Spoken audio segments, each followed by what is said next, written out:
businesses while creating real impact. Because our team is built on second chances, and they show up every day ready to prove it. Visit hiregood.ca or call and mention Jason Gregor for a first-time discount. Hire Good. Stable jobs create stable lives.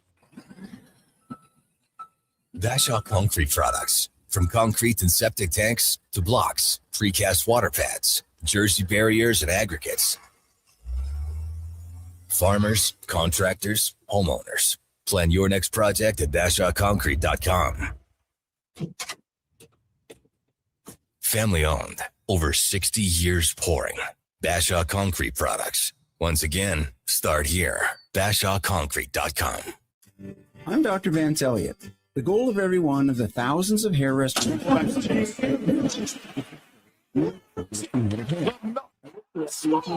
the consultation. Sports in overtime for Vegas. When people see what we hair transplant, I want them to think, wow, great hair. Go to drvanceelliot.com and contact us today. You're getting the lowdown on Sports 1440. Presented by Wolf GMC Buick. Your protein drink should work as hard as you do. That's why Booster Juice is hitting the gym harder than ever, brother. Meet your new gym buddies, the Way Too Good and Green Gains Booster Mixers. 2 new ripped and refreshing menu options that bench some serious protein. Perfect for pre or post-workout. Way Too Good and Green Gains Booster Mixers taste like motivation. So what are you waiting for? Let's go. Canadian boy since 1999. Your hockey started the corner. 69 and then a slap shot. And Molson Canadian and Coors Light for $5.75. Plus, OTR's TVs are so clear, you'll see the puck better than the ref. That ain't hard, is it? Score and win every game during Edmonton's playoff run. 30 minutes. What's that shit? Part of the legend. See the menu at ontherocks.yeg.com.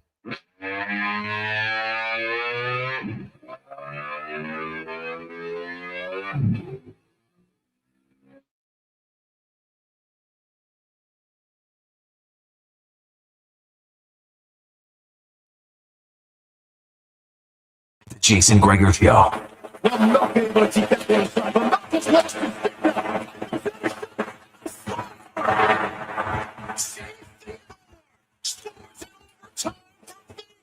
On Sports 1440. Okay, start the corner.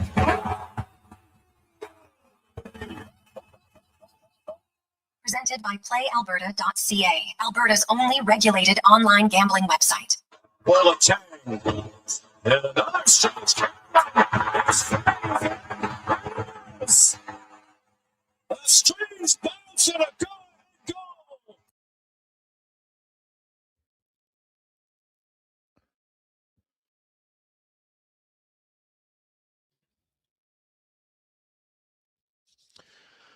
Well, it is game day. Welcome to the Jason Gregor Show on Sports 1440, sports1440.ca. YouTube, Facebook, X, and Instagram. Thanks for listening. Thanks for watching the show. Where we're at, we appreciate it very much. The Oilers, they need a win tonight against the Anaheim Ducks to continue their season. A loss, and they will go home.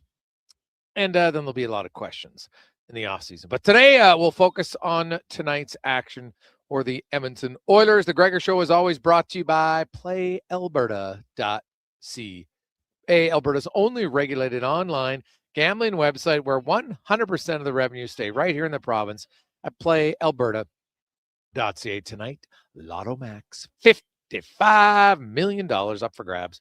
Get your tickets, Playalberta.ca. And while you're there, of course, check out the Jason Gregor Show odds boosts. We're coming to you live at On the Rocks, Jasper Ave, and 118th Street. Of course, place to watch the game tonight. 69-cent wings, $5.75 Molson products. You also have Sea Change Wolf is their feature beer if you like that. Oh, such a good beer. Big fan. Also, Taco Tuesdays. Oof. excellent. So check it out. Jasper Ave and 118th Street. The Edmonton Oilers. No McDavid, no Dickinson. They're expected to play tonight. Obviously, anything can happen, but I would think that those two are going to be dressed tonight. Colton Dock, I spoke to him today. He missed last game with an illness. He's still fighting a little bit of a cold. You can tell he's stuffed up, but he is hopeful that he will be back in the lineup tonight. Said it was very difficult. He didn't even go to the rink. He was that sick, so he had to stay at the hotel, and said not the place to watch the game. You feel very helpless sitting in your hotel room. So it's actually worse than being in the arena. At least you're in the rink, you feel like you're closer to the action. He said it was not fun whatsoever. Anaheim Ducks, no lineup changes, but I'm a little surprised, but Connor Ingram will be back in the pipes tonight for the Edmonton Oilers. Chris Knobloch says, hey, down the stretch, he's been our starter, so that's what we're going to go with. Now, if Tristan Jarry wins game 4, are they doing that? I don't think Tristan Jarry was the reason they lost. Far from it. So the one area, and we had Kevin Woodley on yesterday, what's the one area that Ingram was Jarry was much better at? Saves on screens. He stopped all of them. Whereas Ingram's allowed 4 goals in the series. So you know that Anaheim is going to look for long-distance shots with traffic in front. And that's where Ingram's going to have to be better. No question. He's going to have to be better in that regard tonight. Now, the Oilers as a group, according to Kasperi Kapanen, hey, we're not close to as good as we were down the stretch defensively. So they still feel they've got another rung or 2 on the ladder to play. Can't hold back for something now. They got to win, and they got to play better defensively. Thankfully, I think we're going to see some changes on the penalty kill. Ty Emberson, I talked about this yesterday on the show, Connor Halley. I said, man, I'd put Emberson, maybe even Wallman, but I definitely put Emberson on the penalty kill. And Chris Knobloch today, when I asked him about it, did confirm that Emberson was going to be on the penalty kill. I know that people, is that going to make a big difference? Well, he's good at it. He blocks shots. And the other thing is, this lowers some minutes of Evan Bouchard, so he can be, in theory, a little bit more rested 5-on-5. So it makes sense. Well, you had to do something, right? Like, we can't just keep marching out the same old group of guys and hoping for changes and success. I mean, try something. We know Emberson, he can win battles in the corners. He's good defensively. I like that they're doing something here. And, that's a good point as well, Jason, that you lower the minutes, hopefully a little bit less fatigue for Bouchard. I think it's a good idea. Yes. I think it's a must. Like, your season's on the line here, and your penalty kill's 50% in the series. Right? It's been horrific in the second period. They have scored 4 goals on 5 power play chances in the second period in the series. So now I know you can always say, hey, how to fix the penalty kill? Well, don't take as many penalties. And I'm sorry, I hate that answer, because that doesn't change your percentage. It just changes that, well, instead of taking 4, we might have 3. Okay, great. Well, if you're only killing off half them, you're still only killing off half them. So even if you only take 2, now you give up a power play goal. You can't go into a game virtually guaranteeing that you're down 1-0, because that's what it's been for the Edmonton Oilers. Every game, Ducks have scored a power play goal. Twice they've scored 2. So Edmonton's penalty kill needs to be better. Yes, you don't want to take needless penalties, but that's going to happen in the playoffs. Everybody does. It's not like the Oilers are the only team who's taken 4 penalties in a game. Far from it. So, yes, be more disciplined, but hey, how about be better on the penalty kill? I would say that the best way to fix your penalty kill is by being better on the penalty kill, because no one can just not take penalties. Doesn't happen. You can even defend very well sometimes. And guess what? You get a stick in the lane, guy steps on it, penalty. It's not even a bad penalty, but it's going to happen. Sometimes you got to take a penalty. Guys on a breakaway, trip him down. It's better. So we'll see how the Oilers come back tonight. Season's on the line. They have been very good in elimination games the last few seasons. 5-3. The 3 losses, of course, were Game 7 Florida, Game 5 and 6, Game 6 versus Florida. So 2 of those losses came against them. So they've been pretty good otherwise. So you don't have a problem with it. We'll see how they bounce back. And the lines, we don't know. Draisaitl line, they're not being separated. That we know 100% for certain. McDavid, when he plays, is he going to have Hyman? Is he going to have Nugent Hopkins? Is he going to have Roslovic? Is he going to have Savoy? It's been a different combination. Ultimately, I'm not sure it matters that much. I'm not going to get bent out of shape if it ends up being Savoy and Hyman, or if it ends up being Nugent Hopkins and Hyman, or if it ends up being Savoy and Roslovic. Who knows? It doesn't. They just got to play better, right? The groups need to play better defensively. Scoring goals, it's not really a big problem unless you feel that you have to outscore your problems. If that's the case, then yeah, line them up. It would be nice to get somebody else like Matt Savoy, Jack Roslovic, Trent Frederick. Could get a goal from one of those guys would be an added bonus. The Draisaitl line has been the Oilers' best line. It's not even close so far in the playoffs. And I said this yesterday, and I'll say it again today. Your head coach, you have last change. So how about use last change to your advantage? Just a thought, but I would consider maybe more tonight. Get the matchups that you're looking for certain. Coming up on the show today, hey, the Oilers, our first guest, gentleman, knows a thing or two about coming from behind in a 3-1 series deficit. Back in 1990, the Edmonton Oilers trailed 3-1. Remember Mark Lamb had an epic 1990 playoff run for the Oilers. He'll join us, talk coaching and just overall hockey with Mark. TR will be by. We got Dave McCarthy, Struddy, Speck, DVD, Cam Tate. Also, you know what, folks? You need a little humor, but Brad Williams will be joining us, comedian. He's in town coming up later on this week. The live on Short Street. That's a YouTube special of his, the Tall Tales Tour, which is obviously somewhat facetious, Connor, because he's making all you guys at the station. You guys would love to have Brad around and make it look tall. Yeah. I mean, a notorious group of producers on this side of the board here, undoubtedly. But very funny guy. Now, the problem, Gregor, he is a Ducks fan, and he has been a Ducks fan for a while. So maybe there'll be some friendly barbs back and forth. He's also a Broncos fan. So in a different way, he and I might be rivals, but he's absolutely hilarious. Looking forward to get him on the show, hear his thoughts. And hey, maybe if I have the night free, go see him on Thursday. Yeah. We'll see. Well, hey, it depends. If there's a game 6, will they be playing the game 6 in the side room, in the back room? Maybe. You might want to say, hey, I'll do my set during intermission. We'll see how that goes. So 833-401-1440, 833-401-1440. You can always share your thoughts.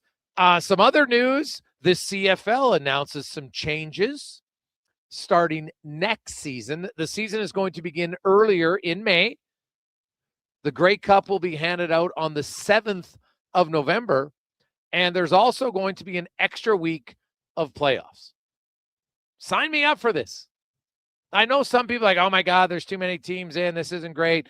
The regular season meaningless. Did you all say the same thing when, 16 out of 21 teams made the playoffs for a decade? Not really. So I never loved the fact that all you had to do was win one playoff game to get to the championship. I never loved it. So I like the fact that they have that game going on. So how it's going to work is first and second in the West play each other, first and second in the East play each other, and then the 5 to 8 seed, 5 versus 8, 6 versus 7, based on record, they will play each other in the kind of a play-in round. Whoever wins, then they move to the semifinal. Whoever wins the 1-2 game, they get a bye during week 2 of the playoffs. Is it odd? Sure. But it gives you more playoff games, which is when more people get excited. Where do you come out, Cons? Initially my first thought was I don't like having, all but one of the teams making the playoffs in the CFL. But, it takes a little bit away from it. But I think the storylines that it could potentially open up are pretty fun, right? Like you get a team that struggled but gets hot at the right time. I'm all for it. More football, more playoff action. I'm not going to turn my nose up to it. I do get the initial hesitancy, though, because it is like 8 teams, really? You just have to not be the worst team and you have a chance. But I think it opens up for some good storylines once you get into the postseason. Now, the one thing that I haven't seen clarified, so number 1 and number 2 in the West, let's say number 1 wins in each side. Right now they get the bye. So the number 2 seed, Whoever has the best record, do they automatically get the lowest of the remaining seeds? So it's not going to be East versus West automatically in the semifinal? Is that correct? Getting the thumbs up from Deck. Okay, good. So then think about it. We've talked about this for years. You felt like, the third team in the West is way better than some of the other teams, right? Because that's what could happen now is the third team in the West could end up playing the second seed team in the East. So you could have an all-West matchup. So you could have Grey Cup matchups we've never had before. I love it. I like it. I like more playoff games. I love the fact that a team has to win more than one game to get to the championship. I've never loved that, to be honest. So I like it. The season starts earlier in late May. People have talked about wanting this for a while. So now you've got it. You wanted the Grey Cup earlier. Now you've got it. But the people that complain will still complain, right? Because people, and it's natural, they don't like change. And some people, guess what? Every change, they complain. I can give you the list of guys on social media. It's the same. They complain every time. And then after they see it for a while, oh, geez, I kind of like it now. Because they're chronic complainers. The glass is always half empty. They'll try to tell, no, yeah, that's not, I'm a really good analyst and I need to give me a break. Like your shtick, if it's always negative, that's who you are. That's fine. But admit it. Don't pretend you're otherwise. It's always negative. Nothing wrong with changing things. You can always change back. Other leagues have changed playoff formats before. It's not the end of the world. It's got a little bit of a page system from curling where you got to play your way in, right? 1 versus 2. It's not that much different. So I don't have an issue with it at all. None whatsoever. So Gregor, why wouldn't they have just went no divisions 1, 8, 2, 7, 3 versus 6? Fair question, Jerry. I think they wanted to ensure that they still probably felt like the top teams, you know what, you can lose a game, have one bad week, and then still, recover. That's what I'm going to get. Because really, in NHL, that's how it is. Right? You can be the number 1 seed. You could lose 3 games and still get to the next round. So I'm guessing that's the reasoning a little bit. So now, would a number 8, hey, in football, anything can happen on any given day. So you never know. So, hey, guys, does this mean the Labor Day game will be later in the season? Yes. Spicy Scott, it will be. And because they're not going to change that. I shouldn't say that. They would be absolutely foolish to do it. So, yes, now you've got Labor Day games in Saskatchewan and Winnipeg, Toronto and Hamilton, Edmonton and Calgary later in the year that could have more implications on the seeding. So, I like it. I like it a lot. 833-401-1440. Hey, Gregor, are the Oilers going to take McDavid off the penalty kill? He's not blocking shots and just out there for a shorthanded goal. Well, the shorthanded goal was first of all, when you're out there for a shorthanded goal, my man, you realize you're talking about 2 different things. Okay. Yes, he was on the ice for a shorthanded goal, but that was against, not for. No, McDavid's out there because he's been one of their better penalty killers if you look at the numbers. Now, I know last game he was on for 1 goal against Granlund, but that's the first goal he's been on the entire series. And he's played the second most minutes of anyone. Like, I know people saw him out there and like, oh my God, I can't believe he's on the penalty kill. I'm like, do you pay attention? He's been on the penalty kill for every game. Now, should he be out there? I don't know. He's obviously good enough to play. He played the second most minutes of any order forward. His minutes were down a little bit. I don't mind it. In an ideal world, would he be one of my top 4 penalty killers? No, not at all. I've got Savoy. You've got Dickinson. You've got Kapanen. You could play Nugent Hopkins. So I think you got 4 guys. If you want to not play McDavid there, if he gets in the last 20 seconds of a penalty kill, I don't have a problem with it. Now you got to win. I don't coach for tomorrow. I coach for tonight if I'm the coach. Because I know I've seen people, oh, you should rest McDavid, and then maybe they get to game 6. What? Who comes up with an idea like that? If McDavid's good enough to play, he's playing. Full stop. No questions asked.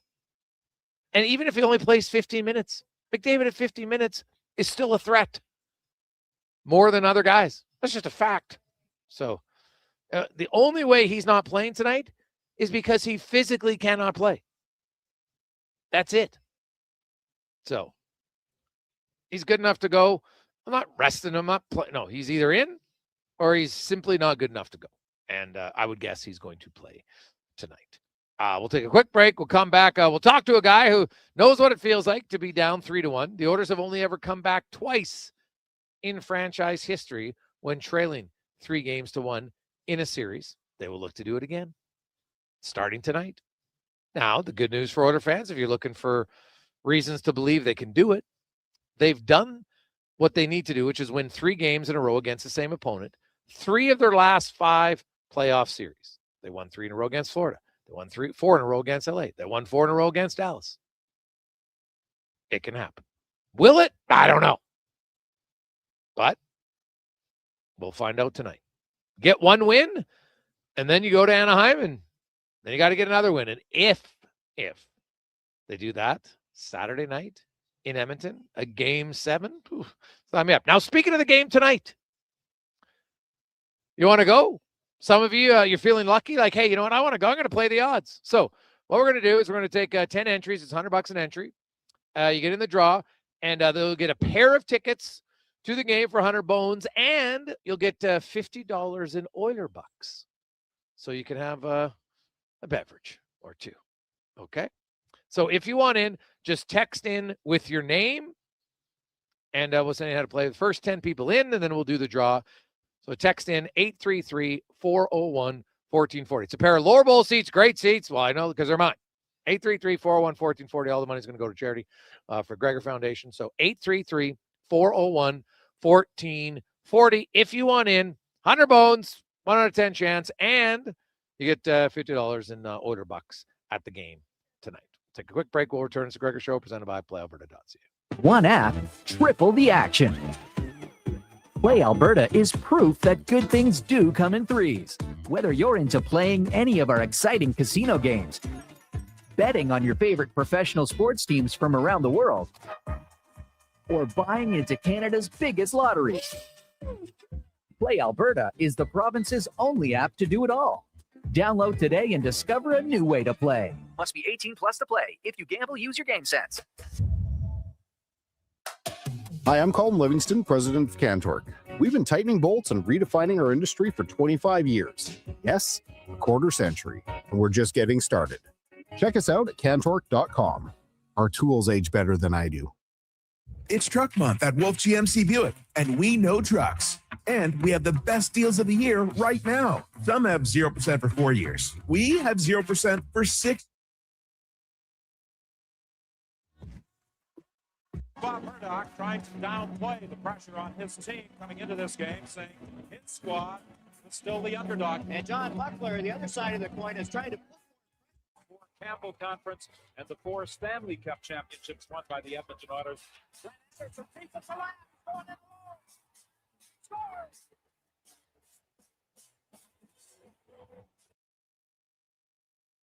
For Campbell Conference. 0%. And the 4 Stanley Cup championships won by the Edmonton Oilers.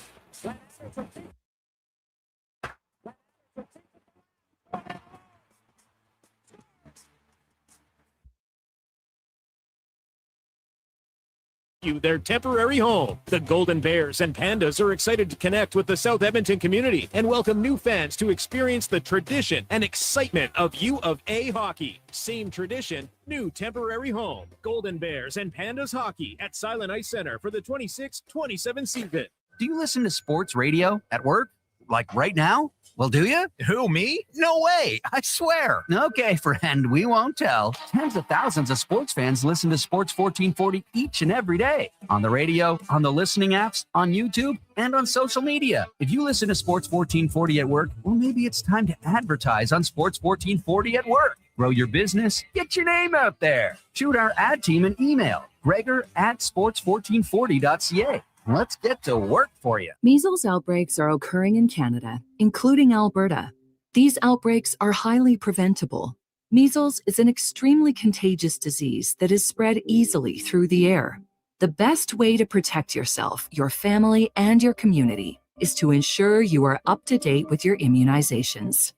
Don't get measles. Get immunized. Visit alberta.ca/measles to find out if you're up to date and what to do if you're not. A message from the Government of Alberta. Hey, Gary, is that your dad? No, this is Evan, the new sales rep I hired. Oh. First impressions matter, but when hair loss takes over, it can feel like you're not being seen for the maverick you truly are. Hi, I'm Dr. Vance Elliot. At Advanced Hair and Skin Surgery, we know that hair loss is more than just a cosmetic issue. It's personal. Let's discuss all the cutting-edge options available so you can make a great impression every time. Book a free consultation today at drvanceelliot.com.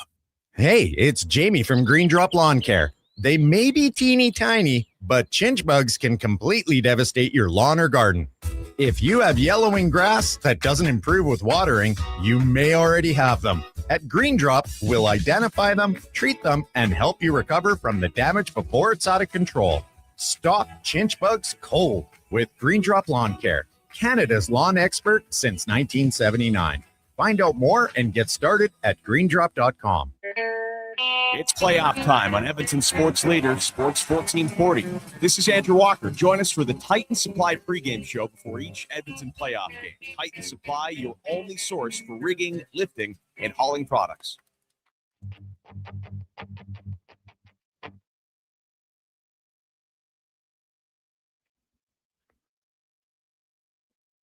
Portions of this hour brought to you by On the Rocks. The Oilers are back in the playoffs, and OTR is ready to be your hockey headquarters. $5.75 Molson Canadian, 69-cent wings, and play score and win every game. See more at ontherocksYEG.com. The Jason Gregor Show, the best of Edmonton sports talk and beyond. This is Sports 1440. Presented by Playalberta.ca, Alberta's only regulated online gambling website.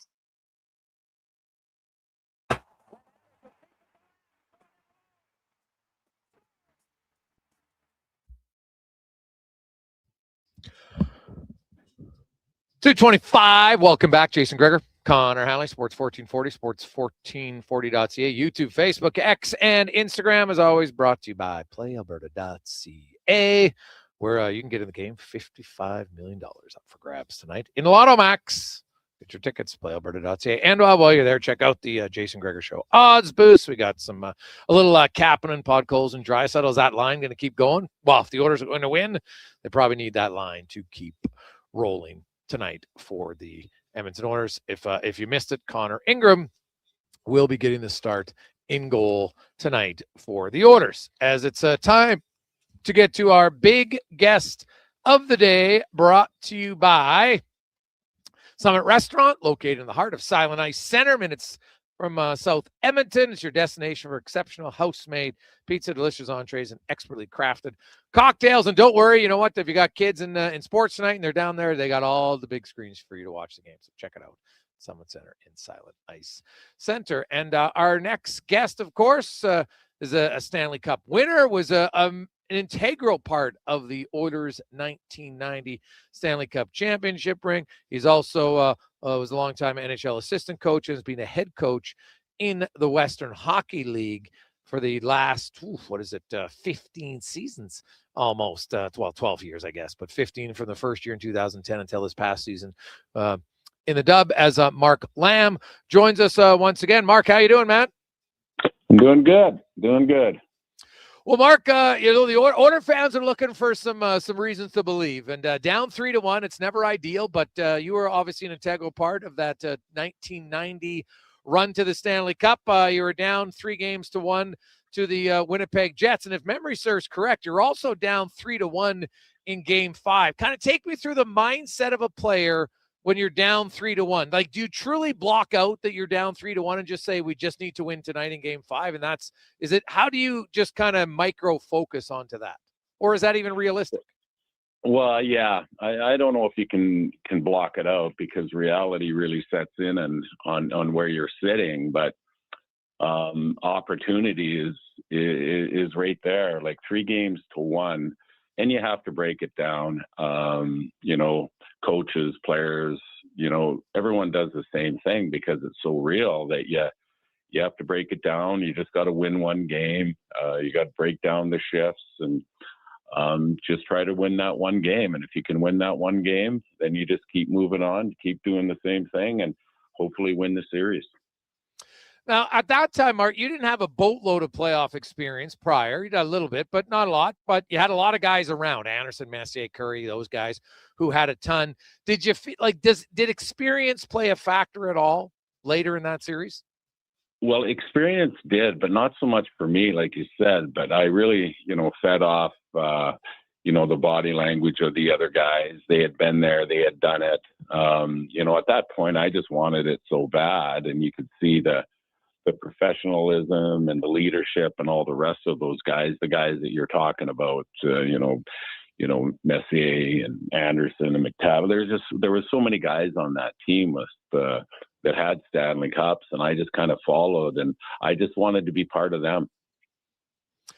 Yeah, well, you and Curry and Tikkanen were a hell of a line that series. You know, as a guy who, you know, got thrust into a pretty big role that year, and then, you know, you scored some key goals, and confidence for any player is vital at any time. But I would assume in the playoffs even more so. And, you know, you're playing the same team. When you play the same team and you're producing, is it different than when you produce in a regular season? Because you're seeing different teams all the time. Like, there's just something more about confidence when you get it against one team in a series, and that maybe that carries longer for a player. Yeah, I think it's different. I think playoffs is just so special. It's, you know, it's where you want to be. It's whatever player, you know, strives for to win in the playoffs and to be a you know, a good player in the playoffs. And, you know, if you can be a good player in the playoffs, and I always thought that too, that if you could excel in the playoffs, it could lengthen out your career. And I think it did. Yeah, well, hey, that it makes a lot of sense. So when you look at, you know, kind of going back to that series, they were all close games, right? So, you know, you were down 3-1, but did you feel like you were down 3-1? You know what I mean, as far as how the games were? Well, no, because when you're really close, and that's another thing in playoffs. It's just you know, every play matters so much, and but when you're down like that, it really doesn't.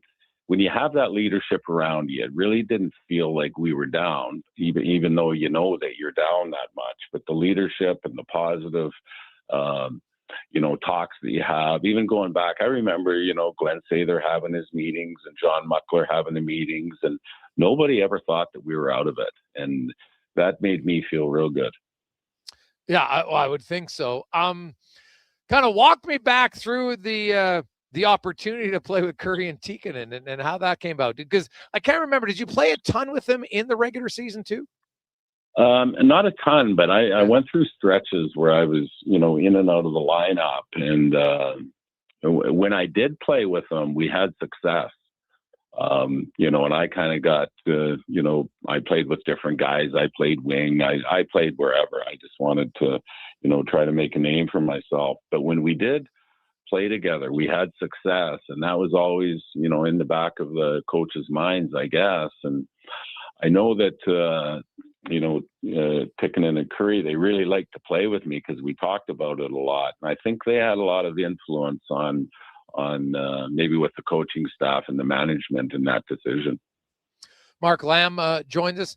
Now, Mark, you know, obviously Jari Kurri was a great two-way player, highly offensive guy, but good two-way player. And Tikkanen was just, you know, aggressive. You know, the next year in 1991, you know, scored that massive hat trick in Game 7 against them, and both of them had experience, but very different guys. Like, did you feed off of the Tikkanese and, you know, him kind of riling up the opposition? Did that play into your game?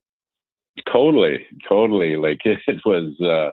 I tell you what, at that point, it was very, you know, special for me playing with those guys, and we did have some chemistry, even though they played with some really good centermen before that. But Tick was a special agitator with all kinds of talent. Also, like he could pass, he could shoot, he could play power play, penalty kill. And Yuri was just the calming, factor all the time. Like he didn't get too emotional about anything. And so it was our line, we could really communicate and talk. And whenever Pick got really emotional, they would start speaking Finnish. So I didn't understand anyway. So Mark, I want to go back now. You had obviously, of course, played with Detroit in the playoffs in 87 and, then got into 6 games with the Oilers in 89, and you hadn't scored a goal yet. Your first ever playoff goal was, if I'm not mistaken, was the overtime winner in game 2 against the Winnipeg Jets. Walk me through the goal and what you remember from that one.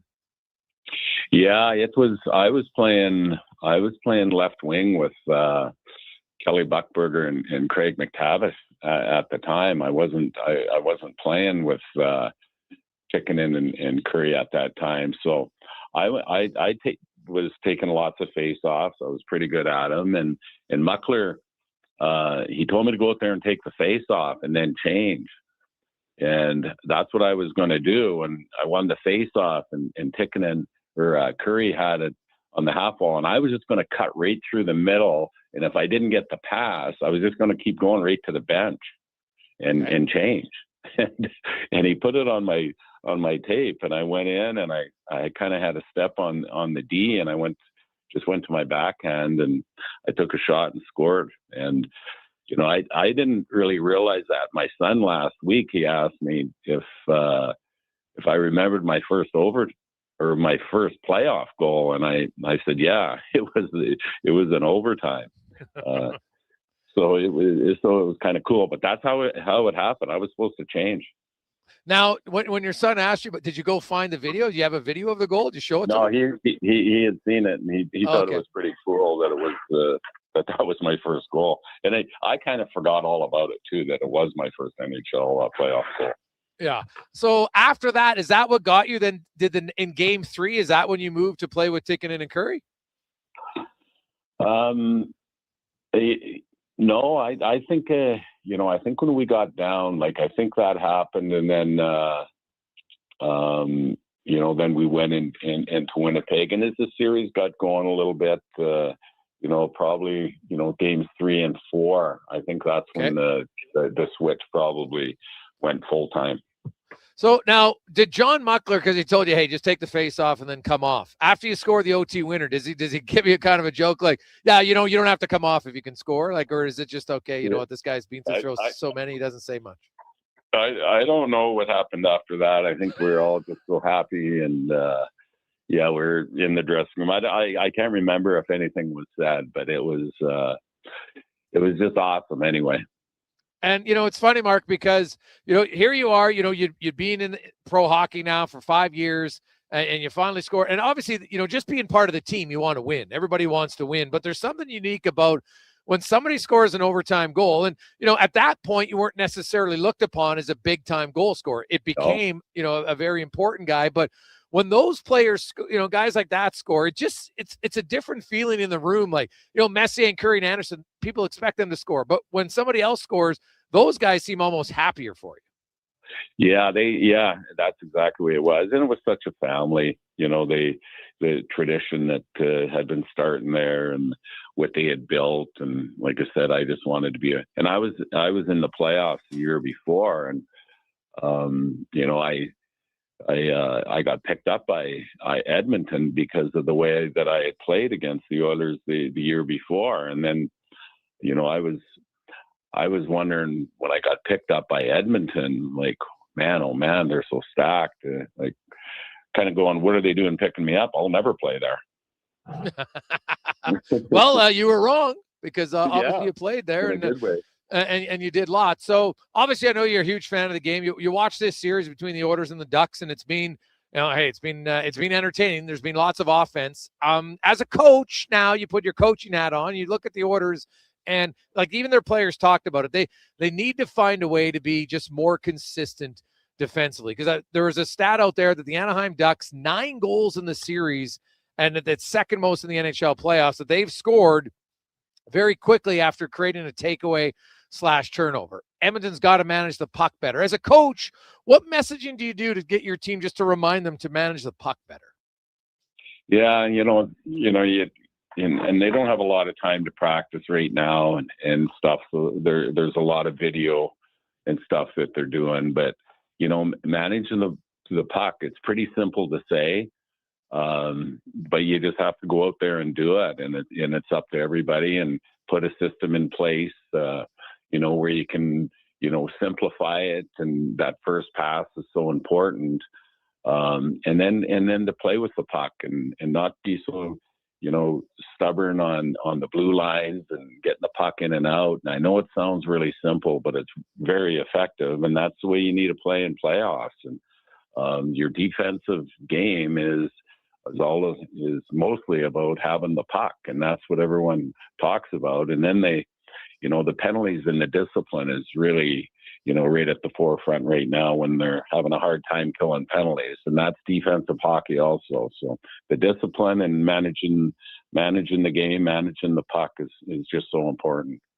Mark Lamb joins us. And Mark, it's funny. I always like to talk to players after you got into coaching. I don't know if that was something that you had thought about in your career or not when you were a player, but what got you the coaching bug?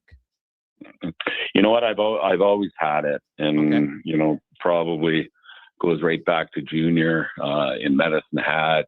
Coaching games in hockey schools and stuff. I always just really loved that. At the end of the week when the players would have games at different age groups. I love coaching the games, and when you talk to people that have been friends of mine for years and stuff, I've always had that bug, and I always talked openly about it, and I still do. I love the game. I love to coach the game. I love watching the game, and it's nice being a fan of the Oilers now after playing there and how they're having so much success the last couple of years. So it's always been in my blood, and I don't know. I just always loved it.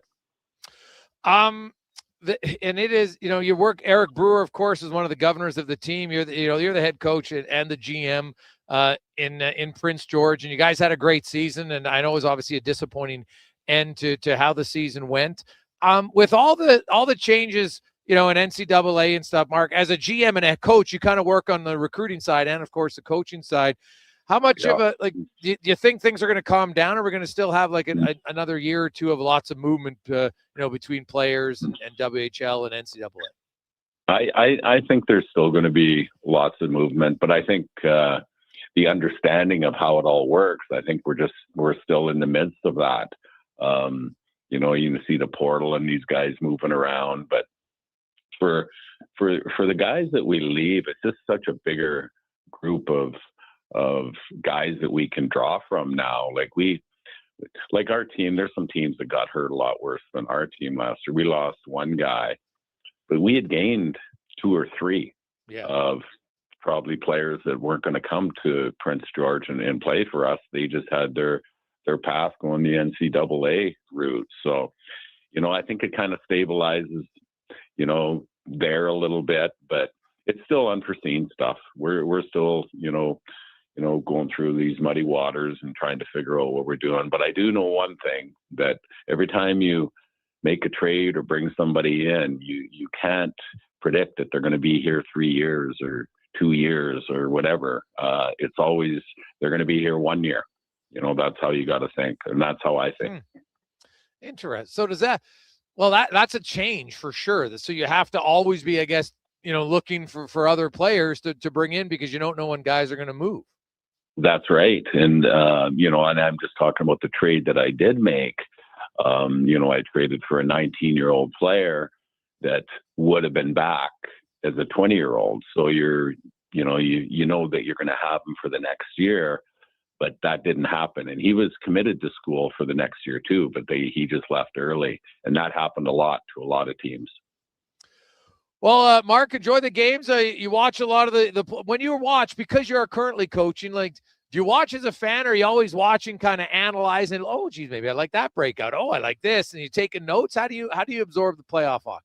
Yeah, I watch it a little bit different. I'm big on scoring chances. Especially on special teams, you can pick stuff up on special teams. And you know what? Other than that, it's just, you just turn into a fan, and the emotion, the ups and downs, the penalties and stuff like that. Like, I find sometimes I got to relax. I find my palms starting to sweat when I'm really cheering and I really want something to happen. My wife thinks I'm crazy when I get like that. Well, now spoken like a true fan. People get fired up. Someone's got to leave the room. We had a group of friends watching the game in our neighborhood and the one wife, she goes, and the Oilers lost. She goes, this was actually way more enjoyable. My husband, maybe it's because there was a group, but he had to be really calm. Normally he's freaking out. Yeah. I got to chuckle because everyone fans take it a very different way. Oh, man, it's so intense. Yeah, and it's so. And I'm sure as someone who won a cup with that organization, you obviously would love to see them win another one. So enjoy the games, Mark, and enjoy the offseason. It's always great talking hockey with you. Appreciate your time. All right. Yeah, thanks a lot. Take care. There you go. That's Mark Lamb, currently the head coach and GM of the Prince George Cougars. But, of course, Mark, how about that? Your first ever NHL goal was an overtime winner in your 19th NHL game. He had played 11 games with Detroit in 87. Then he got into 6 with the Oilers in 89, no goal. And then it played 11 games. Sorry, played 11. So then finally got into and scored in the second game that year in the playoffs. So pretty special. 11-6-2, 19 games, and went on to have a great run. Ended up being the Oilers' second line center that year. And you think about that play, right? He was win the face-off and then get off. Wins the face-off, they win it cleanly. The Oilers come out. Curry makes a pass right on the tape. Boom! I just watched the goal again. So. Awesome play, good memory, pretty much.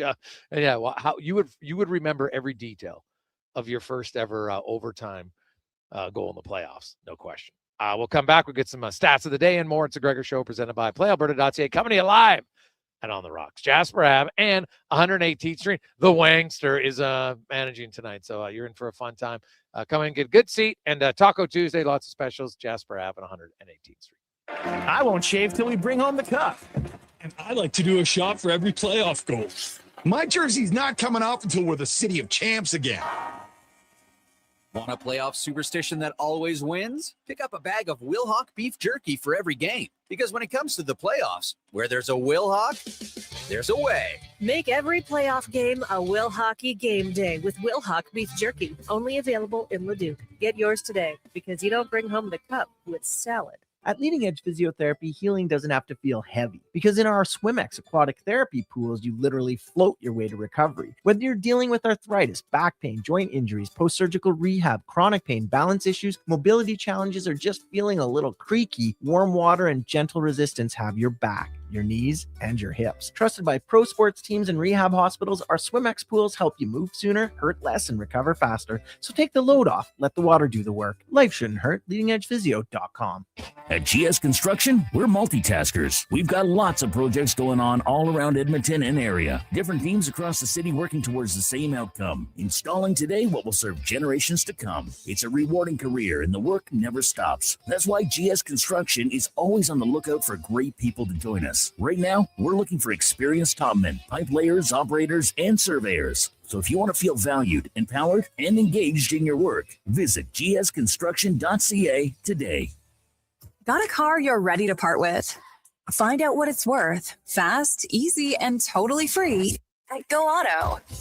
We're talking top dollar trade-ins, whether it's a little worn or still rocking that new car smell. Just a few clicks, and boom, you've got your value.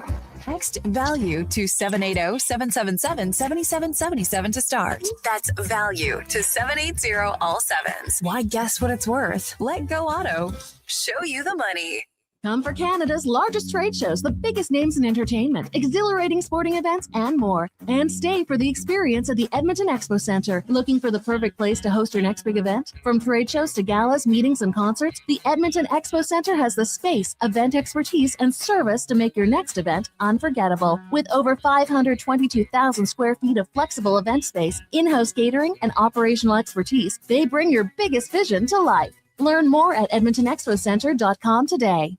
Don't let equipment failure stop you cold. At AWS Welding in Nisku, our factory-trained service techs are on hand for all welding equipment repairs. We're a fully warranted center for Miller, Lincoln, and ESAB. And we service all makes and models. Proper, regular service extends the life of your gear and keeps it running at peak capacity. Don't wait for a breakdown. Book your service appointment today at 780-979-0470. AWS Welding. We make it happen.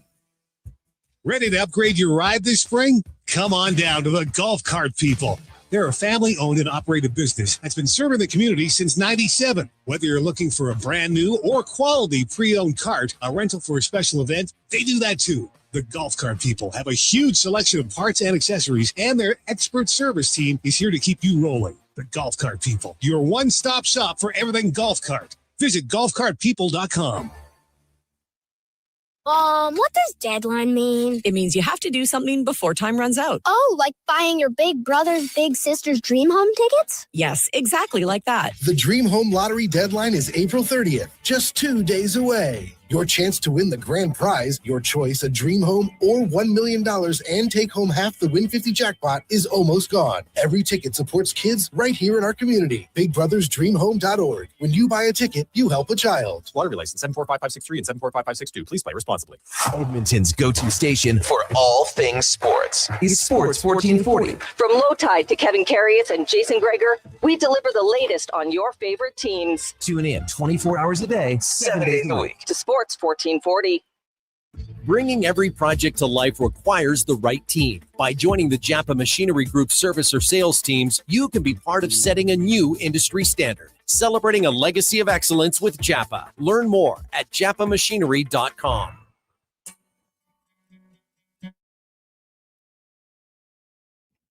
Portions of this hour brought to you by Cantork, made in Canada, made for Canada, where extreme isn't theoretical. Find your solution at cantork.com.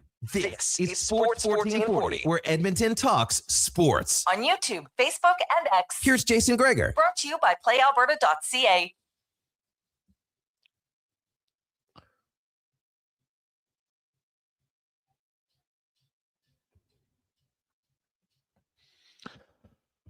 .248, welcome back. Jason Gregor, Hallie, Declan Cougar running things at YouTube, Facebook, X, and Instagram. Be sure to give them a thumbs up. Say hello. Get in the chat over there. Always chatting about something. Lots of CFL news. We're probably going to have the commissioner on. Of course, CFL draft goes tonight. The Edmonton Elks with 4 of the first 21 picks. Interesting tweet from Farhan Lalji that he said, even if the Elks traded away all of their draft picks today, he feels they'd have the best Canadian depth in the league this year. They've really acquired Canadian talent the last few years. It's been a main focal point for Ed Hervey, because if you have roster flexibility, the more top quality starters you have, then you don't be like, oh, geez, we got to start this guy because of, no, you got enough guys that can start at any position. Now you don't even have to worry about roster flexibility, because you got so many that if one guy gets hurt, you just plug someone else in, and it really allows you to do more things and have different plays, different guys in the field at different times. So with that being said, I wonder, does Hervey take a swing at somebody maybe earlier than expected? We shall see. The draft gets going tonight at 5. Mac's going to be down there covering that for Sports 1440, which is awesome. And then, of course, you have the global draft tomorrow. CFL announcing that they've got a new playoff format, a new season start and end date starting next year in 2027. So they're making some changes, and I'm all for it. I don't have a problem with it. I know some people, there's more teams in the playoffs. You know what? Everybody says that until they get to the playoffs, and then the games are competitive and there's going to be doozies. You're like, I kind of like this. So I don't have much of an issue with it at all. You know what? I wonder, did the player, I know teams will never do it, but what if they would have said, hey, we'll go to back to 16 regular season games, but more playoff games? I get it, business-wise, you're never going to do that, but would be interesting nonetheless. I know some MTR says, hey, guys, more playoffs isn't always better. Look at the NBA. Fair point, but the difference is the more of the NBA games, a lot of them are amongst the bottom teams. Here is you have the number 1 and the number 2 seed playing an extra playoff game than they currently play. To me, that's better. That's quality football. there's more on the line. Like, hey, you want to win now. You get an extra bye week to get to the final. I like it. I like it a lot. And plus, I just like having to win more than one game to get to the championship game. That's just me. So I think it's a good thing. Now, 833-401-1440, 833-401-1440. You can text us. Let's get to some stats of the day brought to you by All Star Construction, underground utilities, power, gas, telecommunications, street lighting, hydrovacing, directional drilling. That's what they specialize in. All Star Construction, and huge fans of the Oilers. They're saying go Oilers go tonight from All Star Construction. Some stats to look at. So the Edmonton Oilers have scored first in the series every game. They've only won one. In the regular season, the Edmonton Oilers won 75% of the games that they scored first in. That was the 6th best winning percentage. I'm not taking points because their points percentage was higher because they went 30 wins, 5 losses, 5 overtime losses. So they won 30 of 40. They got points in 35 of 40. So, great. But I look at the Oilers, and you're scoring first this often, you should be winning more than 25% of the time. As mentioned, the rest of the league, 21-8. So score first again would be nice. Their problem is they've been scoring first, but look at this series. So in the series so far, we've played 4 games. They played 242 minutes and 29 seconds because there was only 229 of overtime. The games have been tied for 95 minutes, 94 minutes, 56 seconds. Anaheim has led for 76 minutes and 19 seconds. Edmonton has led for 71 minutes and 14 seconds. So for a team that scored first that often, they still haven't even led more than the Ducks. And keep in mind, the Oilers led, like they're leading for 71 minutes, but 48 minutes of that came in game 4. Because they got up 1-0, then they went up 2-0. And then finally Anaheim tied it late in the second period. And then Edmonton scored again early in the third and saw that lead evaporate. They never trailed in the game. So I think Edmonton says, guys, we liked a lot of our game last game, but when we get a lead, let's keep the lead. Right? The one thing that I don't feel has happened in the series yet is when the Ducks are chasing, they're pressing. It has, because, you look at the games 1, 2, and 3 when Edmonton scores first, they haven't been leading for very often. It's Anaheim. Like when you only trail for 3 or 4 minutes, it doesn't feel that rad.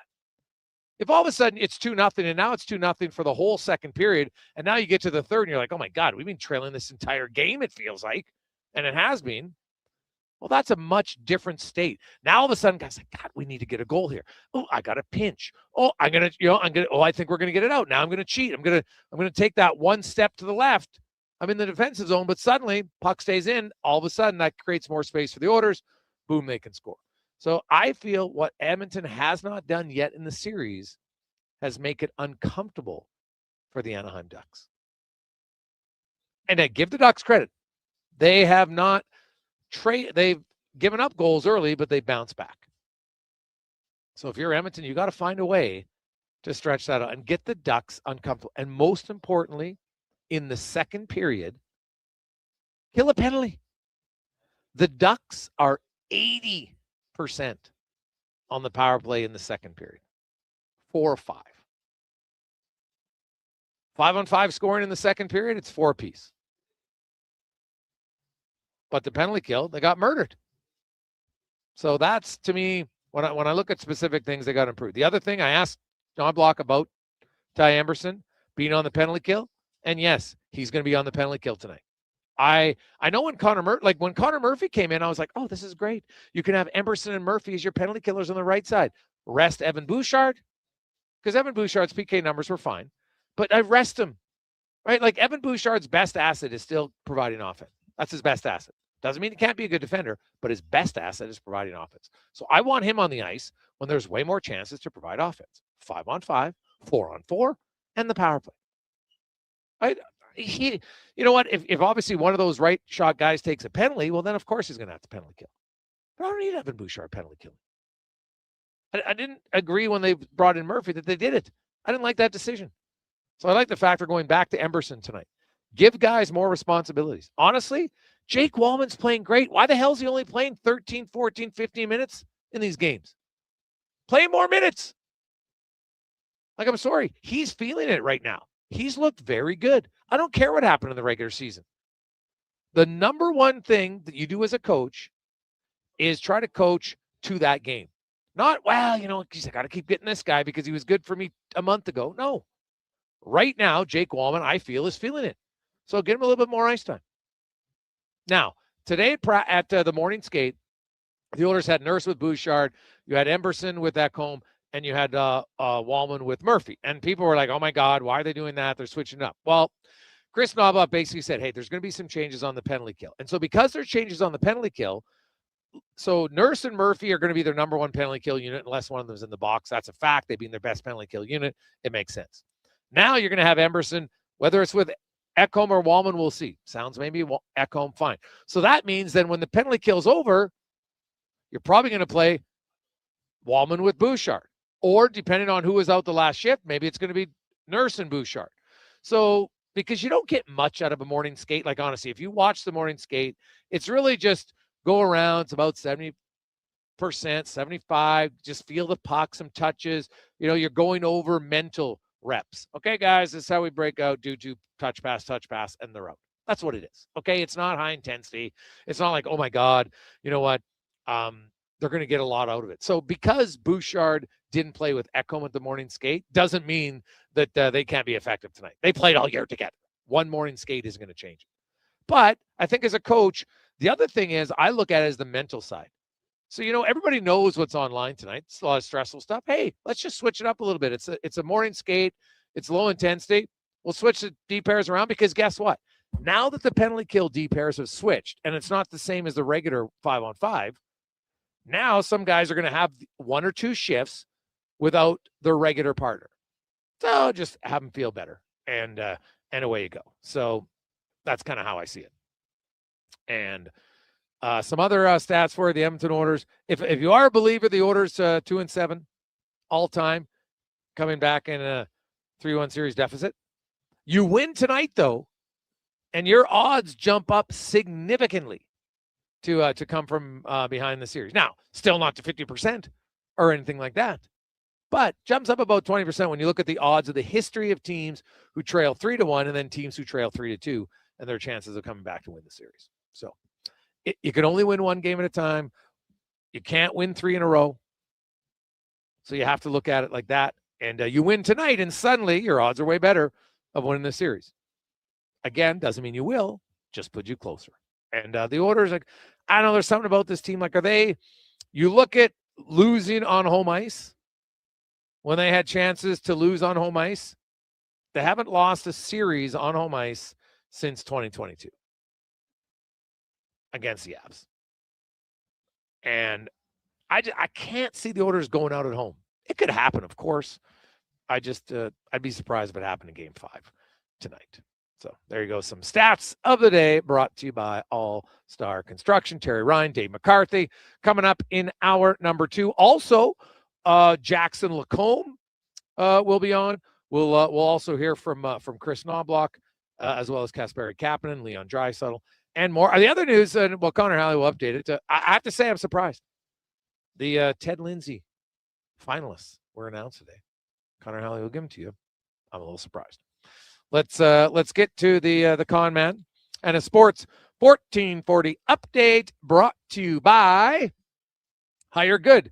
For professional property services you can feel good about, get Hire Good. Site cleanup, debris removal, seasonal maintenance, and more. Check out hiregood.ca. Hire Good. Stable jobs create stable lives. This is a Sports 1440 update. Yes, as Jason mentioned, the finalists for the Ted Lindsay Award announced earlier today. Matthew Celebrini, Nikita Kucherov, and Connor McDavid. The nominees, the award is presented annually for the most outstanding player in the NHL as voted by fellow members of the Players Association. On the ice tonight, of course, the Oilers looking to stay alive when they host the Ducks. Puck drop just after 8 o'clock. Pre-game coverage coming your way with Andrew Walker just after 6. You also got Dallas in Minnesota. That series tied to 2 games apiece, while the Sabres can end their series against Boston, leading 3-1. In the association, a couple teams trying to wrap up their series. Also, Celtics up on the Sixers 3-1, as are the Spurs over the Blazers. You've got the Knicks and the Hawks meeting at 6 o'clock. That series tied at 2 games apiece. Major League Baseball, Trey Savage will make his season debut for the Bluebirds when they take on the Red Sox. First pitch set for 5:07. We've also got the Tigers and the Braves, White Sox, Angels, Diamondbacks taking on the Brewers. Twins host the Mariners, Cubbies head to San Diego, and the Dodgers host the Marlins. CFL draft tonight. The action gets going at 5 o'clock. Elks currently selecting third and have 4 selections in the first 21 picks. You can follow our social media platforms as Mackenzie McFadden will be down at Commonwealth covering all the action. In the BCHL, Game 7, Brooks and Sherwood Park down in Brooks. That one gets going at 7. Coming up in hour 2 of the Jason Gregor Show, we'll be joined by our co-host and former NHLer, Terry Ryan. We'll also look around the NHL with Dave McCarthy from Sirius XM. I'm Connor Halley. This has been a Sports 1440 update. It's Sports 1440, a Stingray radio station broadcasting on Treaty 6 territory. Download the free iHeartRadio app and listen to CKJR wherever you go. Legacy Heating and Cooling is your supplier of maximum comfort, bringing you the cool AC you need. You just have to call Legacy. Call Legacy. For comfort at night when the hot air suffocates you. Call Legacy. Call Legacy. For comfort in your wallet with no payments or interest for 1 year. Call Legacy. Call Legacy. You deserve comfort. Cool off today with AC from Legacy Heating and Cooling. Your protein drink should work as hard as you do. That's why Booster Juice is hitting the gym harder than ever, brother. Meet your new gym buddies, the Way Too Good and Green Gains Booster Mixers. 2 new ripped and refreshing menu options that bench some serious protein. Perfect for pre or post-workout. Way Too Good and Green Gains Booster Mixers taste like motivation. So what are you waiting for? Let's go! Booster Juice. Canadian born, blending since 1999. Whether you're a craft beer connoisseur or more of a wine aficionado, there's always something new to discover at Sherbrooke Liquor, a unique, family-owned, independent liquor store. The selection, incredible. The non-alcohol section is also very impressive. Sherbrooke Liquor, expert, knowledgeable staff with a passion for unique finds. More than just a liquor store, we're a community. Alberta's best, the one and only Sherbrooke Liquor. Wine, spirits, and oodles of beer. Visit SherbrookeLiquor.com. You got a go-to coffee spot, a trusted barber, even a lucky game day jersey.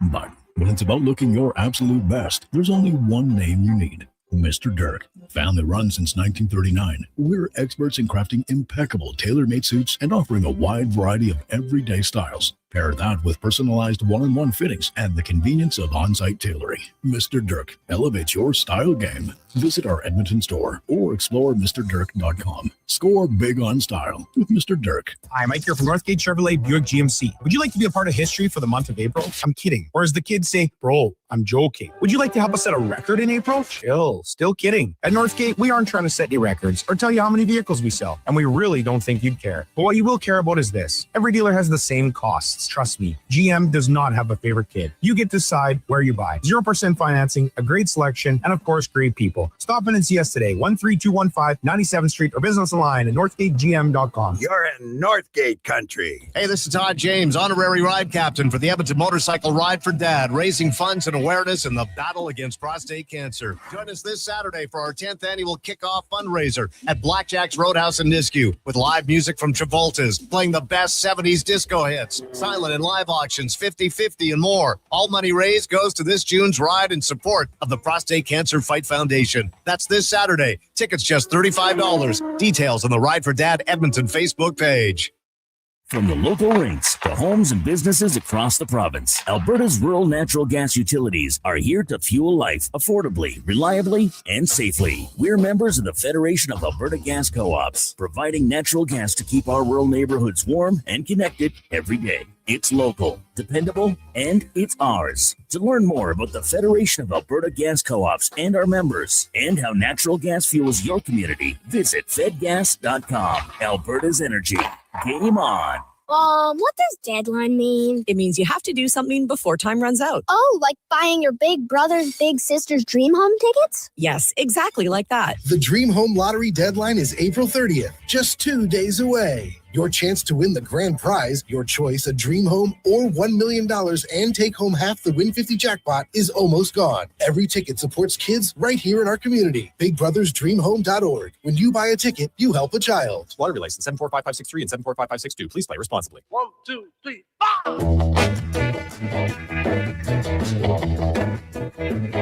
4. Well, she would.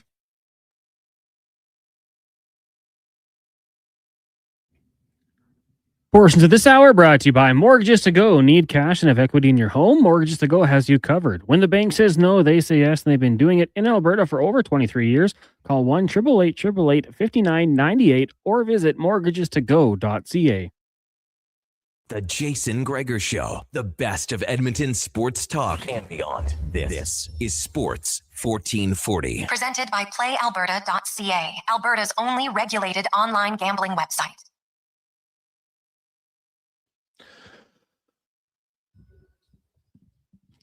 Rolling through a lovely game day Tuesday afternoon, live and on the rocks, Jasper Ave and 118th Street. Your place to watch the game tonight. Get in. You know what? They got a few tables left over. There's no bad seat in the house. So all I know is it'll be loud. They got all sorts of prizes going on during the game. So if the Oilers score, you win. Not only do they win, but you can win as well. Jasper Ave, 118th Street. And speaking of winning, Playalberta.ca, our title sponsor for the 3 years here at Sports 1440. Happy they've been on board even longer than that. And just remind you that if you do gamble, use your GameSense, GameSenseAB.ca. The Edmonton Oilers, Connor Ingram is going to start in goal tonight. Dickinson and McDavid didn't take the morning skate. Neither did Troy Terry for Anaheim, but I expect all of those guys to be playing, I would think. Now, there's obviously a chance that Dickinson, who missed 2 of the first 4 games, could be out. Connor McDavid, I never got the sense at all that Connor McDavid wasn't going to play tonight. So I fully expect him to play. And I would think Dickinson, you don't need to take the morning skate at this juncture of the season. It's not going to change much, especially guys who got, ankle injuries or something. It makes more sense just to keep off of it. They'll be better sent doing treatment, massaging it, all the stuff they're doing to try to, strengthen it and give them the best chance for success. 833-401-1440, 833-401-1440. Of course, Oiler game, not the only game in the NHL tonight. The Buffalo Sabres, with a 3-1 series lead, will try to eliminate Boston. That gets going at 5:30 our time. Then at 6 o'clock Edmonton time, Dallas hosting Minnesota. That series tied at 2. And then, of course, the late game. Puck drop, closer to about 8:15, Oilers and the Quackers. Tonight, as we welcome to the show, Terry Ryan, our regular Tuesday and Thursday co-host. TR, how you doing, my man? Oh, not bad. It's a nice spring day over here on the eastern side of Canada. How you doing? I'm pretty good, man. You guys still got snow. Our snow just melted again, so hopefully it's the last time. I did the same again. Yeah, I thought we were out of the woods a couple times, but it's back and forth. Today was a nice day. So as goes the spring, that's it. But mostly in Newfoundland, I look forward this time of year. Not so much for the warmth. The weather changed a bit, but this is when the icebergs come down and things really start moving. Everybody's outside. I guess not unlike anywhere in Canada. It's just different scenery. Yeah. Edmonton Oilers are in a situation that I don't think a lot of people thought they'd be in this early in the series, down 3-1. They have scored first in every game. They've only won one of those games. Their penalty kill's brutal. Let's start there. They are going to make some changes on the PK. Ty Emberson is going to get on the penalty kill, and I like this decision a lot. I think he's more of a natural penalty killer. Plus, this is going to save a minute or 2 or 3 for Bouchard to be in a 5-on-5 or power play situation where, that's where his biggest forte, which is creating offense, can be used more than on the penalty kill. Yeah, and there's not much, there's not a whole lot of time to work with here. So all of these smaller adjustments, I can totally see why. I wouldn't have thought Emberson would have been a bad fit there anyway. And I think, the regular season, you've kind of auditioned people in different roles, and now that's it, right? You got to slot people in, especially if McDavid's on. I don't think he is. I mean, you would probably have the word I'm hearing, just reading what I'm reading on the internet and local news, local being 5,000 kilometers away from where you are. Like, is Connor going to play? What's the word? Oh, yeah, he's just not taking the morning skate. Dickinson didn't take the morning skate. Troy Terry didn't take the morning skate for Anaheim. These are guys who are banged up, and you know how it is when you're banged up. Like, why do you have to take a needless, you know how morning skates are, TR? They're like, you just go around, skating. Like, why risk twisting an ankle when your ankle's a little bit sore? Why risk it? So I don't expect Connor McDavid to take a morning skate anytime soon. The Oilers could win Game 5, they win Game 6, whatever, they get to Game 7. I don't expect him on the ice in the morning skate. No, okay. Well, if that's all it is, it's not even alarming. I mean, we all know he's hurt. It would take an awful lot. That's what I said. We're going to take an awful lot to keep him out of the lineup. And if it was that serious that he's going to be out of the lineup, then you're talking long-term for sure. It's just not a 2-day thing. That Connor McDavid's coming back, so that's good. It's one less thing to worry about. They got to bring it. What have you noticed about for me, Anaheim, first of all, are playing way better than I thought they would. I don't see them as much as the Oilers. Is that a surprise? Is it the Oilers not penetrating the middle of the ice? Because they really look to be doing a great job defensively. The Anaheim almost, and I'm wondering, I'm saying, are the Oilers making it hard on them, or are they just doing this naturally? Because I don't think the underlying numbers in the regular season pointed at Anaheim being this defensive juggernaut. But they really do look like they're playing well that way. Now, maybe the Oilers aren't going to those hard areas. Doesn't seem like they're getting much traffic, but you had to get the puck there in the first time. Now it's the playoffs. You knew it was going to be a little bit harder, but, I mean, even trying to be objective about this, I didn't have Anaheim. I don't think most people did. And the Oilers have come back so many times, whether it's a bad start in the regular season or it's the playoffs and the absolute most important games of the year, which was the playoffs a couple of years ago, or in the finals. So this is far from over. And I think, I'm very, very confident the Oilers pull it off tonight because they're a great team when their backs are to the wall. And Anaheim, they just don't have as much experience. Sometimes that works for you, though, so who knows? Yeah, well, hey, you know what? I don't know if Anaheim's been a defensive juggernaut. The Oilers scored 15 goals. Anaheim, I think, has played exactly to their strengths. High energy, high opportunity games. They create a lot. They give, and you know what? They've created more than Edmonton. And where they've beaten Edmonton is on special teams. 5-on-5, Edmonton's outscored them.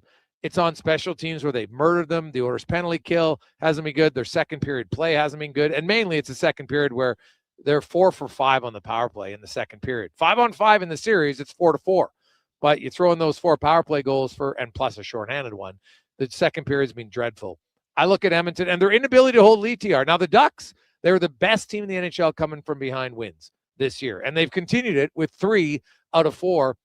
All 3 of theirs have been come from behind victories, including last game. They're trailed 2-0 and they trailed 3-2 and they still came back and won. So, Anaheim is kind of playing to their identity.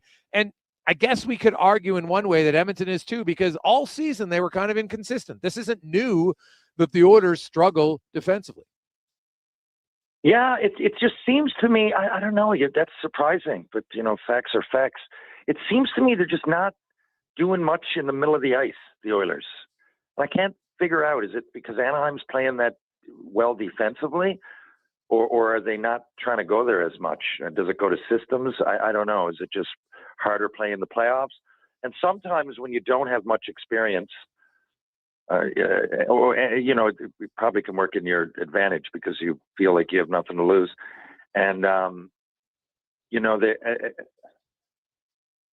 I don't think when it comes to the penalty kill, I think some of this, nothing can be, miracles don't happen overnight, but I don't think they have to be. The Oilers, we've seen it. When you said inconsistent, it's not just wins and losses. It's been streakiness and penalty kill power play as well. So much so that at points they've had the best power play in history, and then it'll go dry for 15 in a row. So it's kind of the same thing with the penalty kill. I don't think it's anything to really worry about. When obviously it is when it's 3-1. worry about. That's the wrong way to word it. But okay, it's nothing that can't be tweaked, and they can't come out of this, tonight killing off 4 or 5. It wouldn't surprise me at all, the way the Oilers are playing. And of course, it's going to even itself out. So, I mean, they really got to buckle up, but it's totally doable. And as far as getting chances, creating, I hate to keep saying it, just go to the net. It sounds so one-dimensional and silly and stupid. And, of course, any thug would say that. But it just seems to me that that works. And it's playoffs, just, maybe be less cheeky and just get it to the net. If you're going to at least have players standing there in front of the goalie, it just doesn't seem to be as hard as it should be for me, for some of large portions of the games. Yeah. Terry Ryan joins us. We had Mark Lamb on the show, and he talked about, hey, he didn't have experience in playoffs, but the guys around him did, and he kind of fed off their calm demeanor, and maybe that will help. But like the Anaheim Ducks are young and youthful, and they're all excited, and everything's going their way, and they got a boatload of confidence. I'm sure Joe Quinn was like, just don't change anything. Keep doing exactly what we're doing. And he hasn't had to match lines, Terry. Everybody's playing against anyone, and for the most part, they're having success except the Draisaitl line. He's feasting on everybody in Anaheim. We know that McDavid obviously is a little bit banged up right now. There's no question about that. So I look at other guys like Jack Roslovic, Matt Savoy, Trent Frederick specifically. Like those 3 guys got to get going here and chip in a little bit offensively, or in Frederick's case, emotionally and physically to get involved. Yeah, and I think just the way Frederick's game is built, he probably has the best opportunity to pick the team up in multi-dimensional ways. As far as Roslovic, yeah, I expected to see a little bit more. I did. I thought that, he prided his game and has multiple times referred to wanting to go on a playoff run. And not necessarily I'm looking saying, who's that guy? He's not playing very well. But it just, there's no pop to it. And even though it's early in the playoffs overall, it could be lights out tonight. So I expect to see more. But they know that. And the way last game ended was very emotional. We know as we're sitting here, it easily could be 2-2. But they know what's on the line. They're professionals. If I'm a guy, let's just say you mentioned Frederick. If I'm Frederick and I know that I can go out and I can really make a difference physically, I know I can. I can't make myself score, but I know that. So the other 2 guys, but he really, as that time struggled, he had way less offensive production than everybody thought, signed that big contract. How do I get everybody behind me? How do I get my teams, my leaders, the organization, the fans? How do I get them in my corner? And it's easy. I can just go out there and I can go all out, and I can be a real big-time physical presence. And I can turn this around if we score some goals. And maybe even I'll get one of them. But I have a better chance to get it if I play with tenacity like I can. Now, he knows that, right? You know that. And you're getting paid a lot of money. And you don't want to you don't want to sit on that for the whole summer. You want to justify it. And you want to make people proud that they signed you. So starting there, I think he comes out and has a dynamic game one way or the other. And, the other people in other positions can fill in the blanks, go where you're needed, play your role, whatever it is. But, a guy like Frederick has a real potential to get everybody behind him and turn around his season in a few shifts,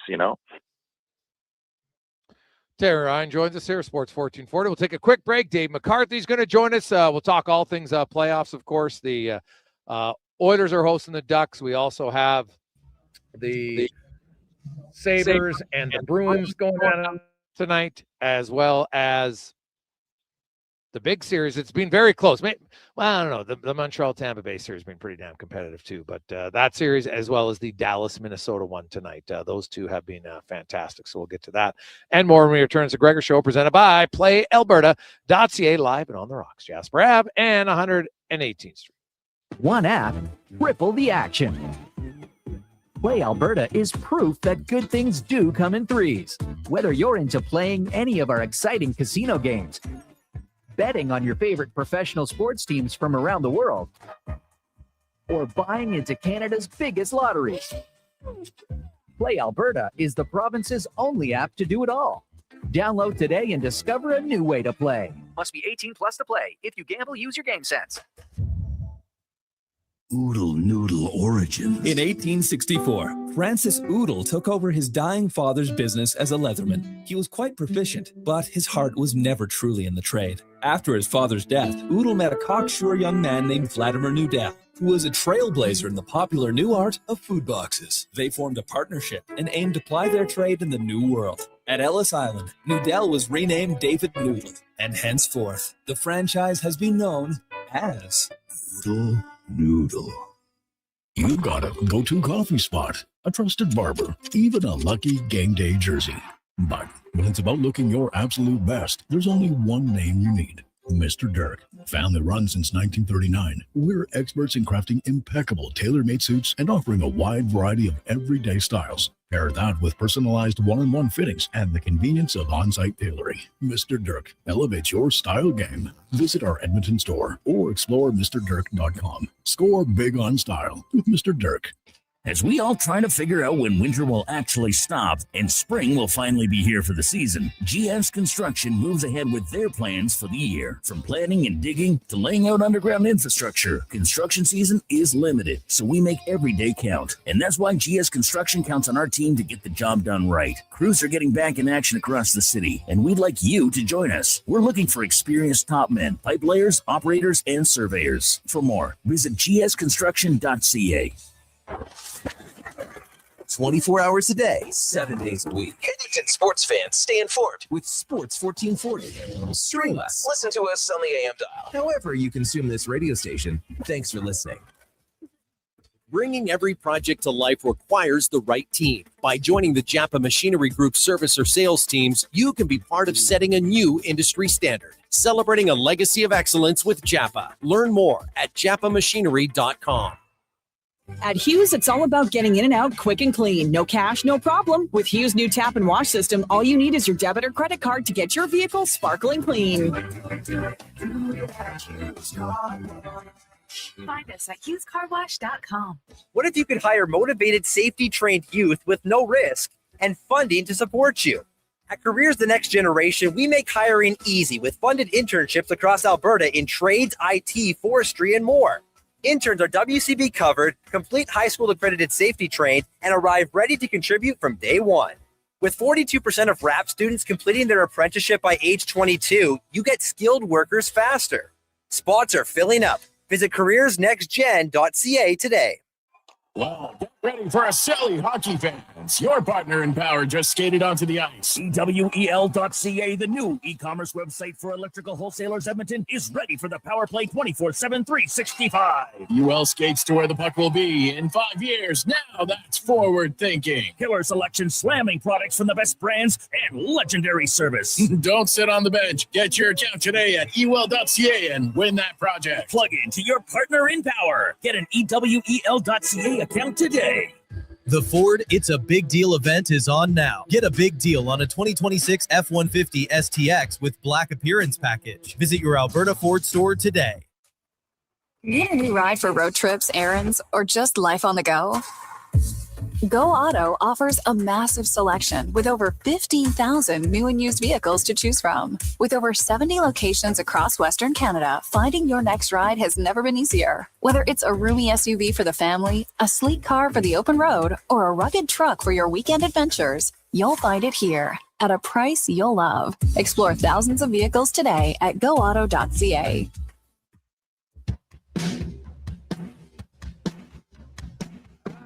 Sound of your guitar coming from the mystic spot. Portions of this hour brought to you by Leading Edge Physio. We treat pain and injuries head to toe and some other issues that might surprise you, like incontinence, vertigo, neuropathy, and cognitive issues. We invest in the technology, techniques, skills, and people that know how and what to fix. Life shouldn't hurt. LeadingEdgePhysio.com. This is Sports 1440, where Edmonton talks sports. On YouTube, Facebook, and X. Here's Jason Gregor. Brought to you by Playalberta.ca. 326, Jason Gregor. Connor Alley, Terry Ryan, 2 Sports 1440, sports1440.ca, YouTube, Facebook, X, Instagram, and Twitch. Thanks for listening. Thanks for watching the show. I want to get to this text. Hey, guys, I know TR makes a point of reading his DMs on social. How many mullet over messages has he been getting from Madeline Leduc? TR, how many? No. Yeah, I couldn't hear you. It just came in for me. I didn't hear your question. We had Madeline Leduc is wondering, he knows you check your DMs on socials. How many mullet over messages have you been getting? Oh, God. Yeah, a lot. Put it this way, guys. I get messaged. That's like a problem. I had to have someone kind of help me with it. I know this sounds crazy, but so hundreds a day right across the platforms, mostly Instagram. And like a lot will say, most will either say mull it over or give your balls a tug or set the, which is funny because I never say give your balls a tug. I think people just either watch and assume we all say it, or just, it's to be associated with the show, or set the tone. So like when I go through my messages, I got to kind of get rid of those first. Not that I don't appreciate people watching, but I think they, because I'll never see those. It's just words that 1,000 people send in, but I don't know if they think they're being cheeky and, I'll get back to them. But so I got to go through those. And then like the 180th message might be an actual, like, hey, can you come here? We've got so-and-so set up or whatever, or your daughter has an opportunity to go to this soccer. So I go through, so they're filtered in with my real messages or unfiltered. So I got to go through them. But yeah, I bet you I get 300 a week that say mull it over. There's an answer. Oh, okay. I like it. Perfect. Hey, let's go around the NHL now, brought to you by McDonald's. And guess what? The hype, it started in 2023. You got excited, then it went away. But now it's back. The chicken Big Mac, but only for a limited time at McDonald's. Stop in and get one today. Dave A. McCarthy joins us. Dave, how many of those mull it over messages have you sent to TR? Well, I haven't sent any because I'm not a fanboy, though it is a good line. However, I will say I was watching the game with my parents last night, and your ad came on, Terry, and my mom was like, "Oh man, isn't that Terry Ryan who you go on with on Jason?" I'm like, "That's the guy," and so she was very impressed with the commercial, Terry. Hey, like I said, it's been so fortunate, and it's a small problem to have. It's just a lot of people see it, and I'll forever be associated with mull it over. But I mean, come on, there's worse phrases to be associated with, isn't there? Oh, there is. I like the line at the end where the guy comes to the door and you're like, "Hey, party's in the back." That was good too. Yeah, that was one of the crew came up with that on the spot. It was just I kept answering the door. It was the only part of the whole thing that there was nothing written, and I kept answering the door and saying one thing or the other, and he was behind the door, with suggestions of sorts, and we went with that one. It was good. I like it. David, let's start Boston and Buffalo. The Sabres really dominated Game 4. Swayman gets the pull. Obviously, they're going to go back to him. He was pretty fired up in Game 4. Now it's elimination games. We've seen the Penguins. So far, teams in this year's playoffs are 2-2 in elimination games. It's the Penguins with both wins. What are you expecting out of Boston tonight? Well, I would expect a better effort. When you get to this point in a series, you tend to go one of two ways, especially when you're down 3-1. You either roll over and it's a quick series, or you take the message to heart and you find something. Now, it's not very typical to see a goaltender tune the fellas up on the bench as he gets the hook. Generally, that doesn't go well. We remember what Anthony Stolarz did in the media at the beginning of the year here for the Toronto Maple Leafs, where he basically called the team out, and it became a big thing. And then everybody kind of had to walk it back and all that. And at that time of the year, hard feelings can maybe develop. At this time of the year, I would hope that the Bruins hear that, because look, Swayman himself has to be better, but his message probably isn't wrong. Like, there's some guys that need to take their head out of their you-know-what and turn in an effort far better than we saw in Game 4. So he's probably not wrong. And maybe that's the kick in the pants that they need to realize that, yeah, he's right. This is not nearly good enough. And if we keep playing like this, it's going to be a short 5-game series. And we're kind of embarrassing ourselves. And for the amount of guys on that team with some degree of pride, having grown up in the Bruins way, guys like Charlie McAvoy, guys like David Pasternak, guys who understand what it means to be a Bruin, you hope they take that to heart and show something, because I do think they're better than what we saw in Game 4. The Sabres are a good team, but they shouldn't be out there steamrolling the Bruins as far as I'm concerned. So it'll be interesting to see what happens with the Bruins, and I would expect, for those reasons, a much better effort than we saw in Game 4. If we don't see it, quite honestly, I'll be quite surprised. The Minnesota-Dallas series has been very close. The overtime games, back and forth. Dallas got some 5-on-5 scoring. Now it's a best of 3. Anything you've seen make you feel one of the teams has the advantage at all in the final 3? Yeah, honestly, no. I was thinking about this last night, and I still think this is as close to a pick'em as you can get at this point in a best of 3. I think the way Dallas has played, there are elements of their game where they look like a team that is to be taken seriously, and the same thing goes for Minnesota. For Dallas, Jason Robertson's been outstanding. He scored in each game so far. He's really delivered offensively. They're missing Rupe Hintz. That is huge. But this is a game where you look at a guy like Jamie Benn. Can he chip in down the lineup, or can you get something from your fourth line? Can you get a depth game here? I think we're due for a depth game if you're the Dallas Stars. For Minnesota, they, to me, are a team that has really good balance, lines 1 through 4. You look at the fourth line right now, the Foligno brothers and Nico Sturm. That's a pretty solid fourth line that can do damage anytime they're on the ice. So I think I like Minnesota's balance. I don't even say their depth, their balance a little bit more than Dallas's right now.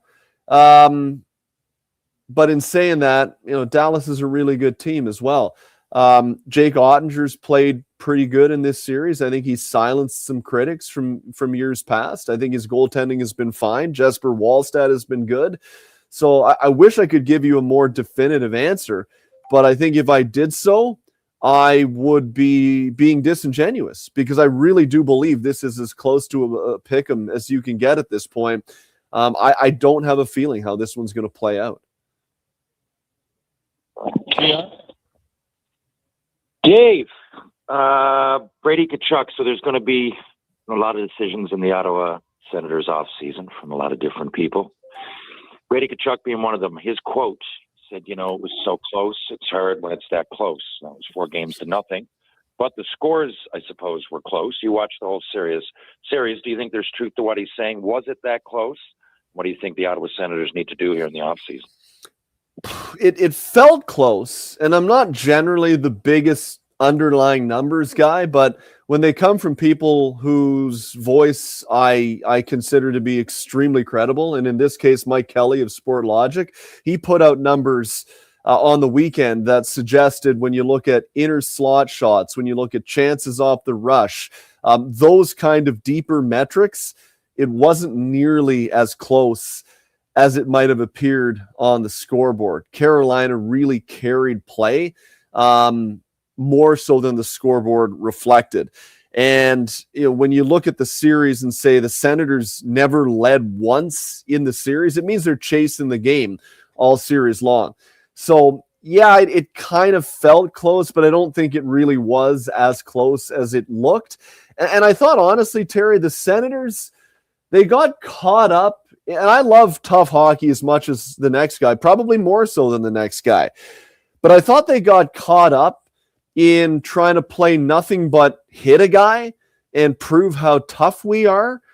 And they weren't making plays. Like, they weren't trying to play the game as well. They were trying to show how tough they were, where Carolina was playing their game. And also this year, unlike in past years, if the game got dragged into the alleys, well, you're not going to push us out of it. We're here for that fight. We'll answer that bell, and we'll push back. but we're still going to play our game. We're going to be our relentless forechecking selves.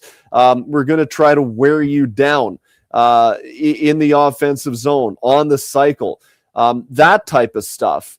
That is the way they need to play in order to have success. I didn't see enough of that from Ottawa. Trying to roll around in the offensive zone. It just seemed like they were running around trying to get licks on guys, and before you knew it, they were chasing the games and then the series, and then it was too late. And so I think if you're Steve Staios right now, fellas, you got to take a long, hard look at the group you've got now, which is to say, is it good enough to win in the playoffs? And I think the answer is no. 2 years in a row, they've squeaked in. They've got down 0-3. This year they got swept. Last year they got punted in 6 games by the Leafs. Prior to that, they haven't even made the playoffs. And these are not young guys anymore. Tkachuk, Batherson, Stützle, Grieg, Pinto. These guys are not 21. They're 25, 6, 7, 8 years old, having been in the league 5, 6, 7, 8 years. To run it back would be foolish. I don't think you can run it back and suggest that you are going to get a different result when you look at where the Canadians are going and the Sabres are going. Florida will return to competitiveness next year simply by doing nothing and getting healthy. I don't see it for Ottawa. So I think they got to look at this team and say, yeah, they're a good team. They're a good team, but the collection as it's constituted, I don't think is good enough to get them to where they want to go, which is, I think, to win a Stanley Cup, because I think we've seen enough of a sample size now to know that that's just not going to be the case. Dave McCarthy from Sirius XM joined us. Dave, we moved to the Oilers and the Ducks, and they you look at Edmonton. I don't think a lot of people thought that they'd be facing elimination 5 games into the playoffs, but that's what the playoffs are great, because they can be unexpected. The Ducks full marks for how they played. You know what? They got young Jackson Leclone playing fantastic on the back end with 8 points. They're getting production from lots of different players. Offense isn't the Oilers' problem. It's more defending. Give me your thoughts on them going back to Ingram in goal, number one. And what do you think Edmonton can do to get back in the series? Well, I don't really think it's a surprise that they went back to Connor Ingram. I get and I understand and I buy the logic that Chris Knobloch offered when he announced a decision and saying that he's been the guy that we've leaned on for the last, whatever it was, 4 or 5 weeks of the regular season. And so we're in this position. We're going to go with a guy that we used down the stretch and got us into the playoffs. Makes sense, but I still think it's a hope play at the end of the day. The point is right now in Edmonton, they're not confident really with either goaltender. That's why they went away from Ingram in the first place.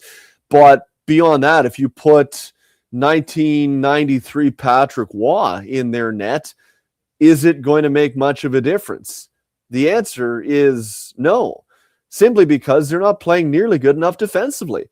Jason, you and I talked about this on the brunch, and I completely agree with you that until they dial in defensively and get their own end under control, they don't have a chance. I mean, they might squeak out a game or two, you never know, push it to 7, who knows? But even if they push it to a 7th game and win, and they play, loose, and they outscore Anaheim just, in the game tonight, and they outscore their problems, and then they get a break in game 6, and then, the chips fall their way in game 7. That's still not a recipe for success going deep into the playoffs. They've got to get back to the team, as we have seen in the past, they can be. And for whatever reason, they're choosing not to do it right now, which is deeply, deeply concerning to me. These guys are experienced. They know what's on the line. These are not young, plucky, inexperienced, just happy to be there guys. They've been through the wars. They've been through the battles, and they're choosing not to do it. Why? Why? You only get so many of these opportunities. Is the team as good as it was the past 2 years? No, I don't think it is.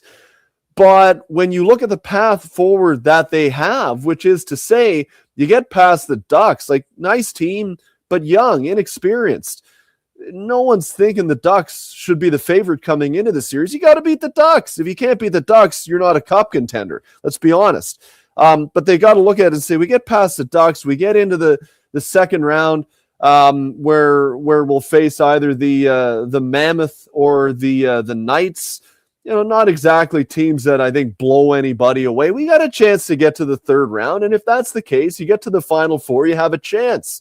You never know what happens in the other bracket. Somebody gets hurt, whatever it might be. You give yourselves a chance. And they have yet to, in this series, look like they understand that. And I don't understand why that is. I have no explanation for it. It's deeply puzzling. It's alarming. And to get back into the series, that's the answer. They've shown it in the past. They have to decide to do it. It's harder. It's not as fun, but holy cow, like that's what is required. They know it. It's time to see it. And I'm surprised we haven't yet. Lastly, Nathan MacKinnon was not a finalist for the Ted Lindsay as the most outstanding player. He's only the 6th player in NHL history to ever score 97 or more points, even strength, in the season. Now, Gretzky did it multiple times, but Lemieux, Curry, Yzerman, Mike Bossy each did it once. That's it. Like, he did something that outside of Gretzky, no one's ever done twice. Yeah. And only 5 other guys have done it once. And he doesn't get in the I'm stunned by this, to be honest, that he wasn't a finalist.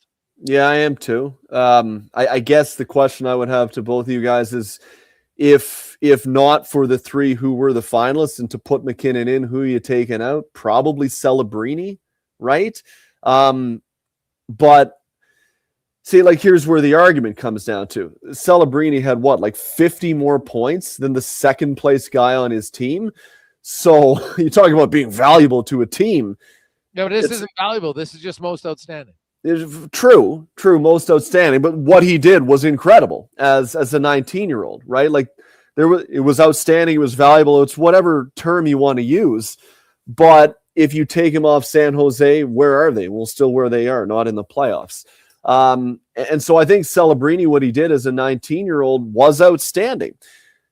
Is it more so than what we saw MacKinnon do? The case you make, Jason, I'd argue probably not. That as good as Celebrini was, he'll have his time.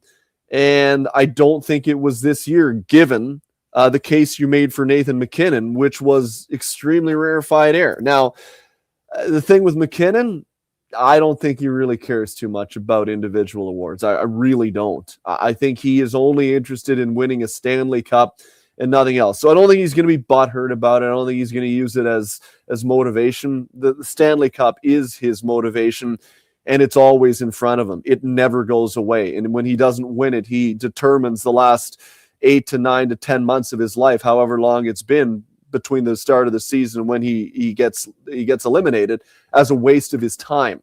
So that's his motivation. But I was surprised. I really thought it was MacKinnon, it was Kucherov and McDavid as the top 3.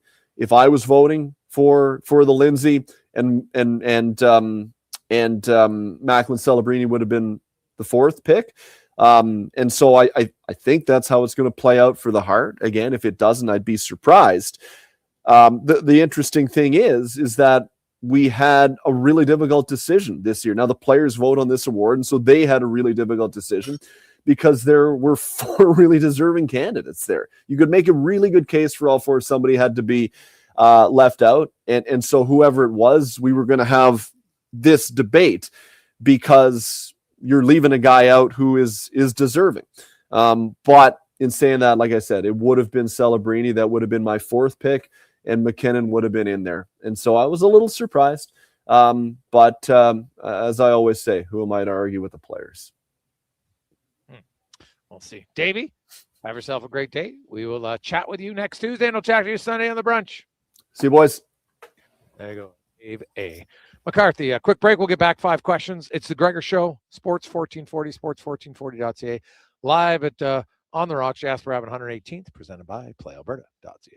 Hey, hon, I'm getting expressions and images to frame my hockey card collection in the man cave. Perfect. I'll come with you and bring our wedding photos. For sports memorabilia and family treasures, think Expressions and Images, your local custom framer since 91. You name it, we frame it.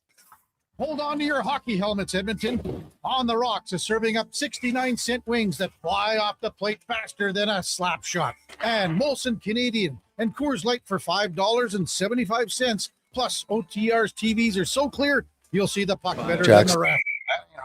Score and win every game night during Edmonton's playoff run with specials starting 30 minutes before puck drop and last for the whole game. Be a part of the legend. See the menu at ontherocks.yeg.com. Hey, sports fans, we've got a clear choice for you. At Crystal Glass, we provide customers with the perfect glass for any job. From home to auto and even commercial, installation or repairs, we're your team. Call 310-GLASS or visit crystalglass.ca. Crystal Glass.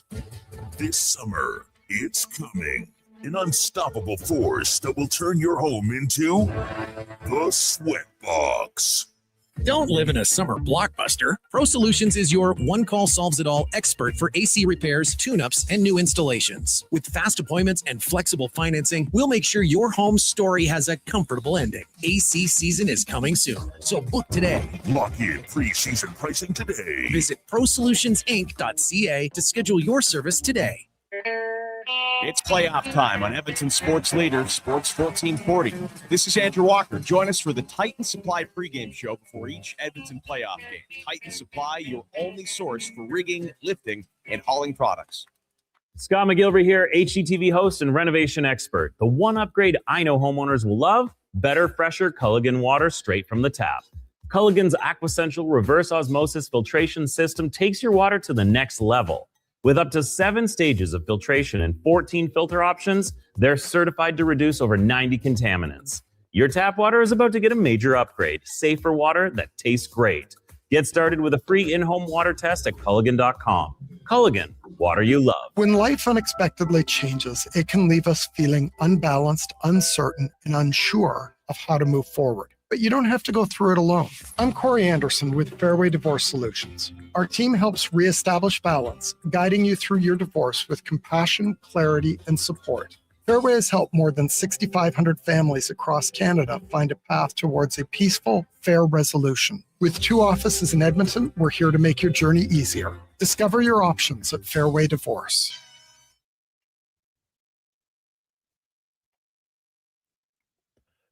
Portions of this hour brought to you by EUL, helping you finish your electrical project is their goal. From pot lights to electrical panels, the gear you need is at EUL.ca or in person at one of their Edmonton area locations. EUL.ca, your partners in power. This is Sports 1440, where Edmonton talks sports. On YouTube, Facebook, and X. Here's Jason Gregor. Brought to you by Playalberta.ca.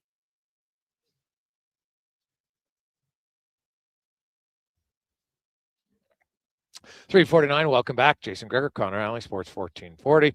We got our final payment, so everybody is in for the tickets for tonight's game. We got 10 peeps. You got a 1 in 10 chance to win, and you get a pair of tickets to the game. Pretty good deal for 100 bones, donation to charity, and $50 in order bucks. So first beverage too. Nice. So we do that for all the 10 of you. We'll do that draw coming up in the 4 o'clock hour right away. Now let's get to 5 questions brought to you by The Brick, who have been proudly serving Canada for over 50 years. Right now, you can save 60% off Canadian-made sofas when you buy the matching love seat or chair. That is The Brick and thebrick.com. It's time for 5 questions on the Jason Gregor Show. All right, guys, question number 1. Does the Oilers season end tonight, or will we see Game 6? And throw in a bold prediction as well. I think we're definitely going to see Game 6. Yeah, I really do. The Oilers aren't going down this easy. They never have in this iteration of the team. And that's it when things need to happen. Bold prediction is that I'm going to go McDavid Hattie. That's it. It's not even too bold given he steps up, but that's it. Connor McDavid hat trick and 5 points. They win 5-1. Oh, yeah, I'm not sure how confident I am that the Oilers can win the series now, but I think they'd find a way to win that at home. They're not going to lose their final 2 home games of the season because, of course, they lost Game 2. So I say Oilers win tonight, and it's another close game, 4-3.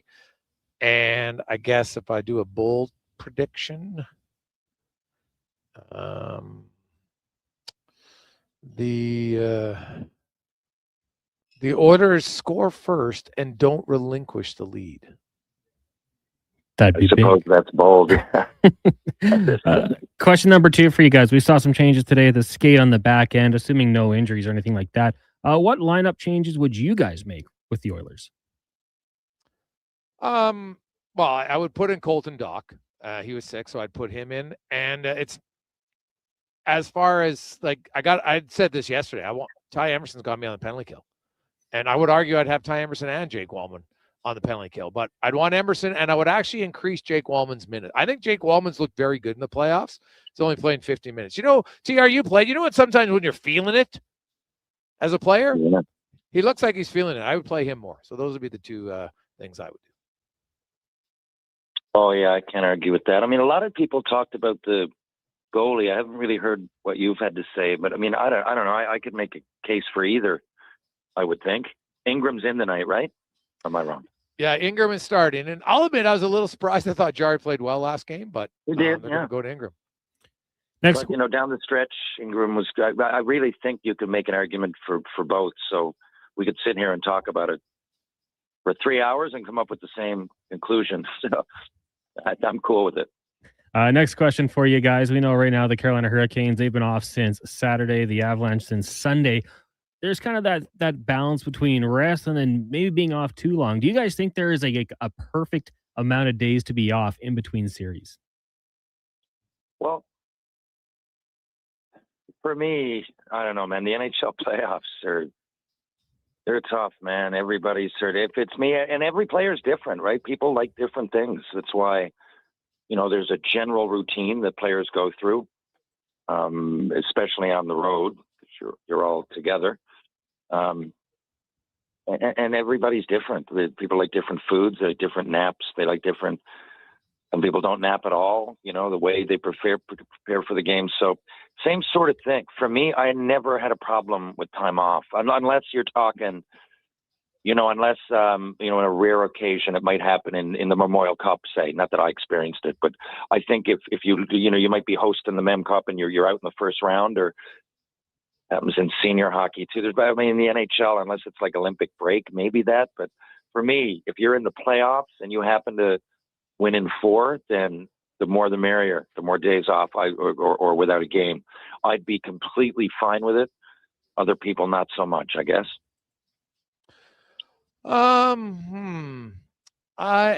don't think there's. I'll say this: too much time off would have to be 2 weeks. I don't think a week off is bad at all. The guys get rest is such a big thing. You've just swept the team. You're in a great mood. You're feeling good. Get a little bit more time with your family. Relax. There's no stress. It's perfect. Like, so what? You know what? You're rusty for one game.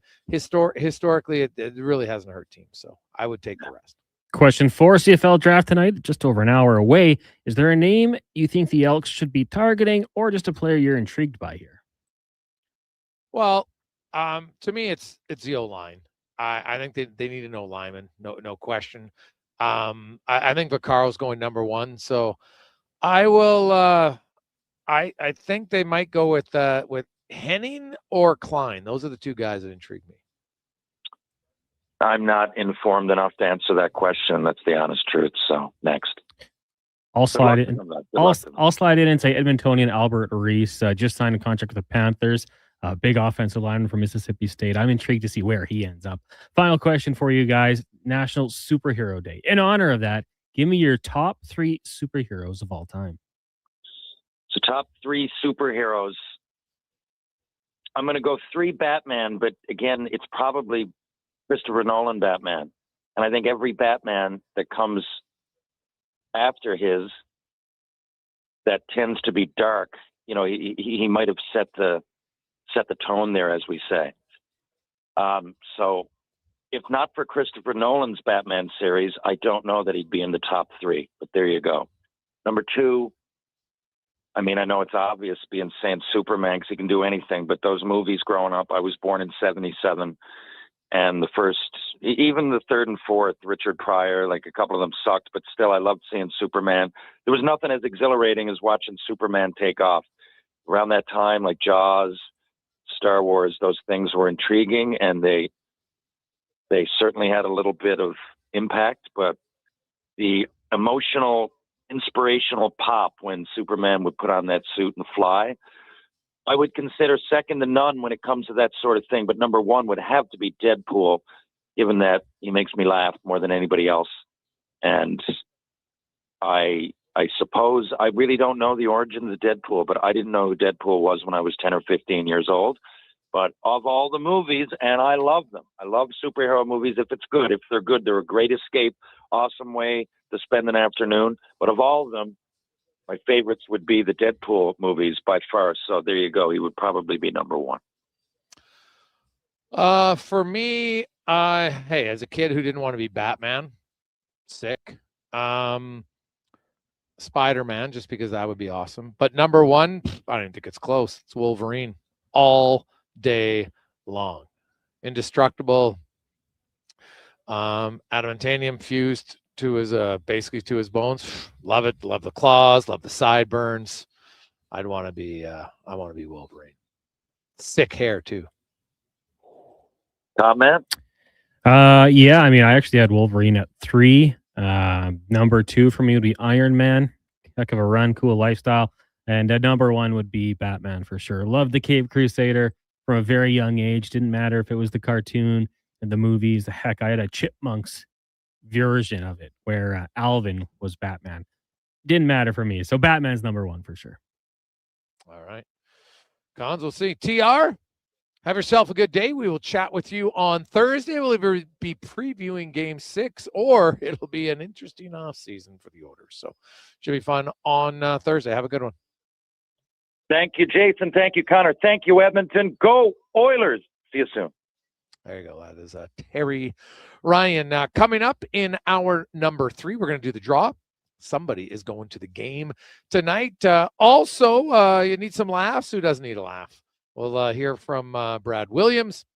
Also, we got Spec coming up. We're going to hear from Jackson Lacombe, as well as Knobloch, Draisaitl, Kapanen. So busy next few hours here in the Gregor Show, presented by Playalberta.ca.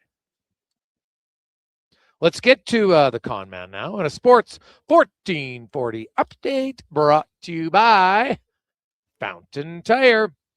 At Fountain Tire, they focus on your vehicle so you can focus on enjoying the drive worry-free. Book your appointment today at fountaintire.com.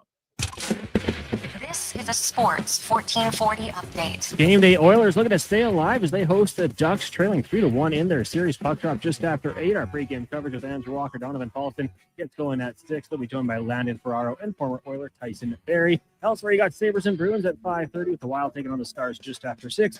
In the association, 3 games tonight. The Spurs trying to wrap up their series against the Blazers. Celtics trying to do the same against the Sixers. Hawks and Knicks tied at 2 apiece. They get going at 6 o'clock. In the majors, Jays in action, hosting the Red Sox just after 5. Trey Savage making his season debut. Got the CFL draft tonight, with it all getting going at 5. And in the BCHL, Game 7, Brooks taking on Sherwood Park down in Brooks. That one starting just after 7 o'clock.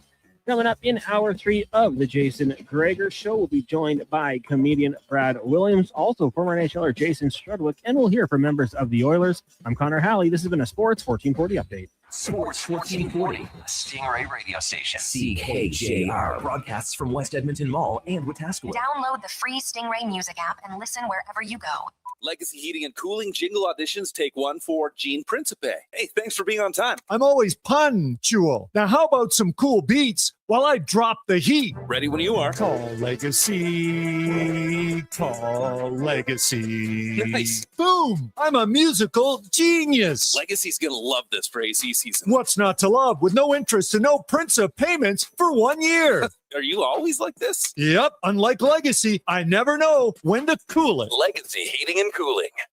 Noodle, noodle, noodle, noodle, noodle, noodle, noodle, noodle, noodle, noods. Noodle, noodle, noodle, noodle, noodle, noodle, noodle, noodle, noodle, noodle, noodle,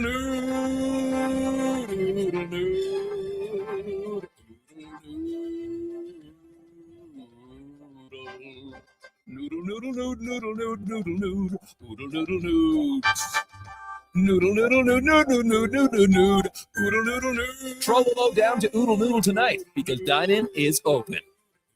Looking for a solid 4x4 that checks all the boxes? The 2026 Jeep Compass is in stock now at St. Albert Dodge, and this is a great value, starting from just $36,900. It's a Jeep, so you've got 4x4 capability, plus features like an 8.4-inch touchscreen, Apple CarPlay, active lane management, a park view rear backup camera, and more. Over 30 in stock right now in just about every color you'd want. Head up the trail and see how easy it is to do business at St. Albert Dodge. The job isn't done until the last load is hauled, and having a semi-trailer out of commission is not an option.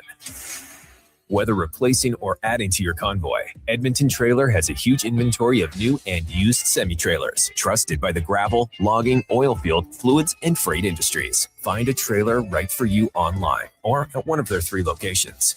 For sales, service, parts, rental, and finance, when you're in it for the long haul, Edmonton Trailer. Hey there, I'm in the Fountain Tire sidecar, making a list of the things I'm doing this spring. 1. Saving you money, with up to 20% off select tires until June 13th. 2. Water skiing, tricky in a sidecar, but fun. And 3. Saving you more money, with mail-in rebates of up to $100 off a set of 4 select tires and $50 off a $150 service with the purchase of 4 select tires. Oh, that's 4 things. Oh well, restrictions apply. Book online at fountaintire.com. Fountain Tire. We're on this road together, Canada. Portions of this hour brought to you by Papa John's. For a limited time, get your favorite large specialty pizza from Papa John's for only $19.99. Use code LSPEC at papajohns.ca or on the Papa John's app. This is Sports 1440, where Edmonton talks sports. On YouTube, Facebook, and X. Here's Jason Gregor. Brought to you by Playalberta.ca.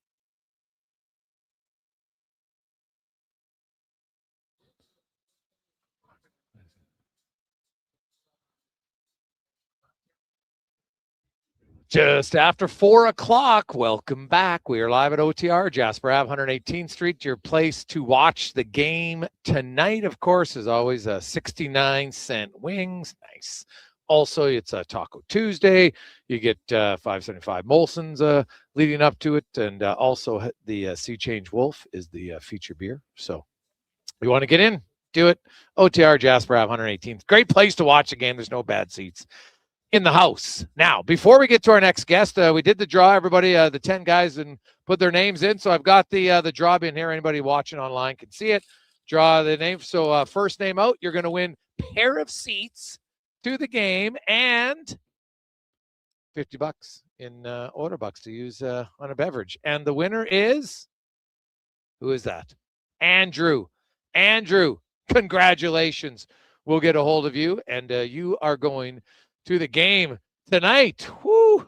Winner, winner, chicken dinner for Andrew. Nice. Thanks everybody for playing and helping out the Gregor Foundation. Now, let's go in the room. Brought to you by Action Electrical, where you can take action on your savings. You've been thinking about it. You've been on the fence. Should I? Shouldn't I? Well, you want solar for your home or your commercial building. ActionElectrical.net can walk you through the entire format, and you can get up to 30% savings tax-free from the government. So check it out, actionelectrical.net. And our next guest is an American stand-up comedian, also actor, who has appeared in numerous films and television shows, and he will be in Edmonton this Thursday for his comedy show. Brad Williams joins us. Brad, welcome to the show, my man. How you doing? Hey, thank you so much for having me. Definitely happy to be here on such a historic day in Edmonton. And I'm hoping the series ends tonight because my show is on Thursday and at the River Creek Casino. So I want to make sure there are no distractions. No one's checking their phones during the show. Everyone's just out there having a laugh and having a good time. For people who are listening and not watching, Brad's wearing like the duck bill mask. Obviously, you are from California. You're a Ducks fan. It's Yes, been sir. a tough few years. So, but I know you're a Ducks fan because you wouldn't have just bought that just for the prop. Like, there's no chance. So, No. I was at game 1 this season where they handed out these masks. I was at game 3. And that was a good time. I was not at the over the line game. I was not at that one. But I was at game 3, and that was a good time. Let me tell you. So now, Brad, before we get into your show, I want to get in a little bit to your history. Of course, now you have dwarfism, and you got your career started. Basically, if now I never know if these stories are true or not. So like that, is it true that you were at a comedy show and the comedian had made a few jokes about dwarves and people sitting around you were like, oh, geez, that's offside. And then you didn't do anything. A, is it true? And then B, he called you up on stage, you cracked a few jokes, and then you kind of started into stand-up comedy. Is that right? That is literally how it happened. I was called up on stage after the comedian started making some dwarf jokes. Half the audience is laughing, half the audience is like, not laughing. I get up there. He asked me what I do for a living. And at the time, growing up in Orange County, California, I did what a lot of people in Orange County did as teenagers. I worked at Disneyland. As a dwarf on stage saying I work at Disneyland, that got some laughs from the audience. I turned to them and I said, shut up, I'm not one of the 7. That got another laugh, and then that felt pretty good. And a mere 22 years later, I become an overnight sensation, and now I'm playing the River Cree Casino right there in Edmonton. So now, growing up with, I'm assuming you probably had to endure you probably had to get a thick skin. Fair to say, like there's a lot of insensitive idiots at times when you got dwarfism? Sure. And I would say that I definitely developed a thick skin. So for all the Oiler fans that are going to be at the show on Thursday night at the River Cree Casino, if you heckle, whatever, that's fine. I've got a microphone. I will be louder. Now, don't get me wrong. I respect your team. Despite the fact that I'm wearing a duck mask on a Zoom on a live radio hit, I respect your team. I'm not like the Dan Lebitard show that calls McDavid Mick overrated. I am not that guy. Connor McDavid is one of the greatest NHL players of all time. It is clear when you watch him, and I think he's hurt. Watching the games. I don't know if it's the ankle injury that flared up early in the series.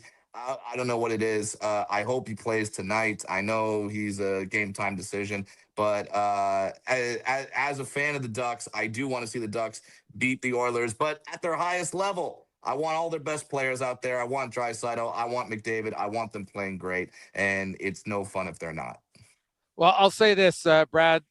The odds of McDavid not playing are about the same as the odds of you not showing up on Thursday night. Okay, David is going to play tonight. Now, how effective is he? I have no idea. That remains to be seen. But at this stage here, Troy Terry didn't take the morning skate either. But no offense to Troy Terry, he's not the draw of Connor McDavid. People retweet 1,000 times if someone says McDavid didn't take the morning skate. Troy Terry didn't take the morning skate, and like one person retweets it. So it is. And that retweeter was me. But trust me when I say Terry's been great for us. But this has been a fun series. This has been a good series. This series has taken years off my life, being that the Ducks have never scored first. I hope that switches tonight. But yeah, I enjoy watching this series because I enjoy watching Connor McDavid, and in terms of it is painfully obvious, whether it be McDavid on the Oilers or Leo Carlsson on the Ducks, where you see that the skill level is so much beyond a lot of the other players on the ice. Not saying Carlsson is McDavid. I'm not dumb enough to say that. McDavid is the best player on the ice. Let's be very clear. Yes. Now, getting back to the show on Thursday, you mentioned 22 years. You're grinding it out. Comedy is, there's a lot of time. Like, you look at NHL players, and there's a few guys who spend 6-7 years in the minors, but most of them might only have to grind it out for 2 or 3. You're on the trail. You're grinding it out. How do you get better as a comedian? Like, is it just trial and error? What else is it that allows you to get better and then become more popular, do you find? It is trial and error, but it's also living a life. For me, I talk about personal stories on the stage. I talk about my life. I talk about my wife. I talk about my kid. The eyes on this mask are a little weird, so I'm actually going to take it off now.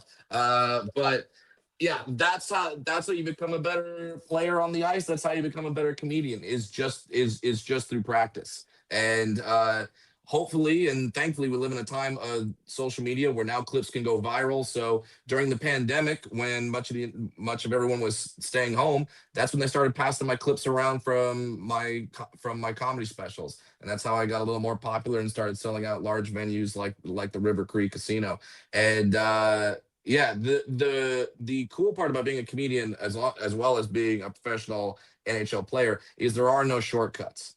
You can't just show up and because daddy was a player, you're gonna make the team. You can't just go on stage and get laughs because you're wealthy or your dad was a comedian or your dad owns the club or whatever. That's not gonna happen. You have to actually do the work. Yeah, you have to put your time in, and there are no shortcuts to being a better comedian. The same way there are no shortcuts to being a better hockey player.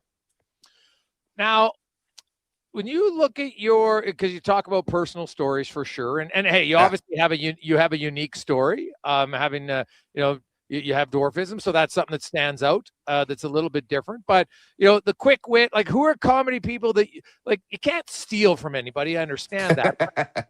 Well, I guess you could, and people get caught at it. Yeah, time. exactly. It's been done. Doesn't go well. Do you take things like? I watch Jerry Seinfeld was like my favorite comedian growing up. Like I thought he was so funny. I always appreciate. I went and saw him live many times, and then there's obviously like Dave Chappelle. We go through the list of great comedians of their time. Were there ones that you looked at and you try? Hey, I like that. I'm going to turn it into my own spin. But there's always kind of influences. Like who are your influences? Sure. I would say I'm currently staring at a giant poster of Robin Williams in my office. He was a guy that not related to me, by the way, despite the same last name. And but just his improvisational skill, his energy on stage. Now later as an adult, I found out the energy may have been helped with certain white substances, but which I am not partaking in because my heart is very tiny. But his energy, his improv, and then there's a comedian named Christopher Titus who really taught me and influenced me to tell long form stories, how you can get a little bit dark on stage as long as you have a joke in the end to bring the audience back. So when you see me on stage Thursday, there might be 45 seconds to a minute where you don't laugh, but it's only because I know that there's a good joke coming. I tell jokes for people like me that have ADD. So if you don't like a joke, wait 15, 30 seconds. There will be another one coming. So there's a lot of rapid fire jokes is what you're saying. Now, 1,000%. I'm sure you've probably heard a lot of chirps, of course. Which is your favorite joke about being a short person that actually you were like, okay, you know what? Because most comedians have a really good sense of humor. They love people, but if you get them, they're like, God, that was pretty good. What's your favorite? You know what? Here's a story. First of all, if you think you're gonna chirp me during the show, come up with something better than, hey, you're a leprechaun or you're an elf or where's Peter Dinklage or I always pay my debts. I've heard those. All right. Yeah. I've heard those. I have comebacks ready. There was one time I did a show with the late, great comedian Ralphie May, and I went on stage before him. I made a joke about how I hope the stage is reinforced because Ralphie May was a larger guy and I thought he might fall through the stage. And Ralphie May proceeded to go on stage and do 20 minutes all about little people and just crushing me. And I talked to him after. I said, "Did you have that ready?" He go and like, "Were you going to do that?" And he goes, "No. Once you made the jokes about me, I did the 20 minutes on you." And I'm like, "How do you have 20 minutes on me?" And he goes, "Well, I've been doing this long enough. You have 20 minutes on everything." And so yeah, Ralphie May was the absolute best at that. He would get me the best. And trust me when I say, I love a good short joke. I totally appreciate it. So if you're yelling something out, just don't yell out "Wee Man" from Jackass. Like that's basic. That's basic. Yeah. So now, is there anything that that you have yet to accomplish in your career that you would like to? Whether it's starring in a certain show, obviously maybe being on tour with someone. Everybody wants to be in the biggest venue. I get that, but is there something in your career that's your kind of carrot that you're chasing? Man, as long as I just keep getting to do this, like I know it's not exactly the answer you wanted to hear. You want to hear be movies and be TV shows and be on SNL and all that or whatever. Honestly, this is great to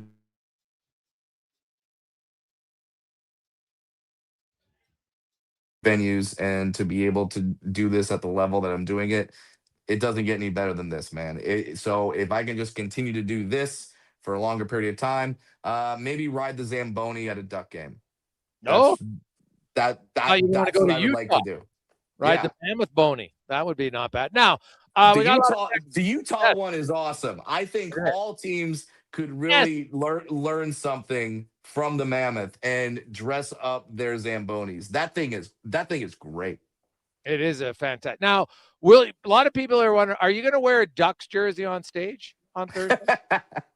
I will leave that to the people that buy a ticket and who are in the room. It depends on how the series certainly goes tonight, but I will leave that to the people that buy a ticket and will be there. I've never dug myself out of a hole that big before, but you never know. I may do it, but you guys are in the stereotypes about Canadians are true. You guys are very nice. You guys are very kind. But I have a feeling that if I wore a Ducks jersey on stage in Edmonton on Thursday, that might put that to the limit. Yes. Canadians have a reputation, most, not all, of being polite, but everybody has a breaking point, and their local sports team is usually that one.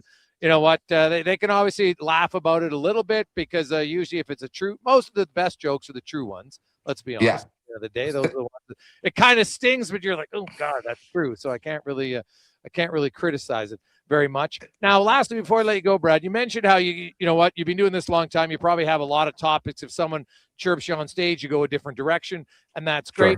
Sure. When you kind of outline your set, do you have a timeline to say, okay, I want 5 minutes on rapid fire jokes, and then I got 10 minutes on long-form stories? Like, how does it play out? Like, is there a blueprint for a show for a comedian? For me, I've got my set where I go, these are my signposts that I'm going to hit. But if something happens during the show and I go off the rails, I don't immediately have to run right back to the set. We can have some fun. We can talk. If someone yells something out and we got to go a different direction, okay, we will go that direction. But my whole point, despite whatever our sports allegiances are, I always want people to have fun. When people come to my show, they're going to have a good time, no matter who you voted for, no matter what race you are, who you pray to. You're going to have a good time. That is always my goal. That is what I intend to do. Is there anything that you stay away from as a comedian? I don't talk politics. I'm not smart enough to do it. So I'm not going to go up there and say things that are incendiary regarding my country and regarding our country's relations. I'm not smart enough to do that. Now, some would argue I'm not even smart enough to talk hockey, but there may be some lines that are crossed. I don't mean to trigger the Edmonton fans by saying crossing lines after the last game, because we all know the puck did cross the line, but I will go right up to that edge. Yeah, well, that's fair. So now, what time are you planning on being on stage Thursday night? Now the show starts at 7. I believe I'll get on there about 7:20, 7:30 because I have an amazing opening act. So I don't know if there's a game 6 and you guys want to have the phones out and kind of watch both at the same time.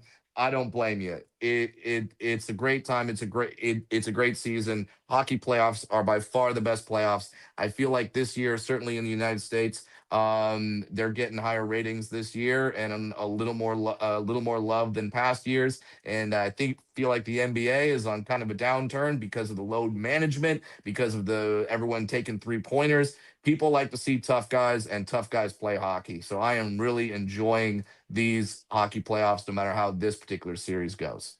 Can you skate, Brad? I can. I played hockey for 6 years. I was a defenseman, wore number 33. No one hit me because they thought if they hit me, they'd get charged with a hate crime. So yes, I can skate. I can stick handle. I can do the pass where you flip the puck up and it always lands flat. I still know how to do that. And so that's why I love the sport so much. It's because it's one of the only sports that I was able to play. As a youth, I tried playing basketball, but that didn't go well. No, you weren't the Muggsy Bogues, is what you're telling us, eh? No, and the college football coach Mike Leach was not around. I don't know if you know this story. Mike Leach, the RIP Mike Leach, Yes. famous coach. He once proposed that in college football, every team have a dwarf on their team, and this is his words, not mine. Yes, I remember. For short yardage running situations where they would run at the line and then a lineman would just toss the dwarf over the line. Yes. That was something he proposed, and that was something I'm glad I was not in high school when he did, because I have a feeling that my high school coach would have been like, yeah, that's a great idea. Why not? Eh? Get over the line. No problem. No push. No, it would have been the dwarf toss well in advance. Exactly. Now, Brad, serious question.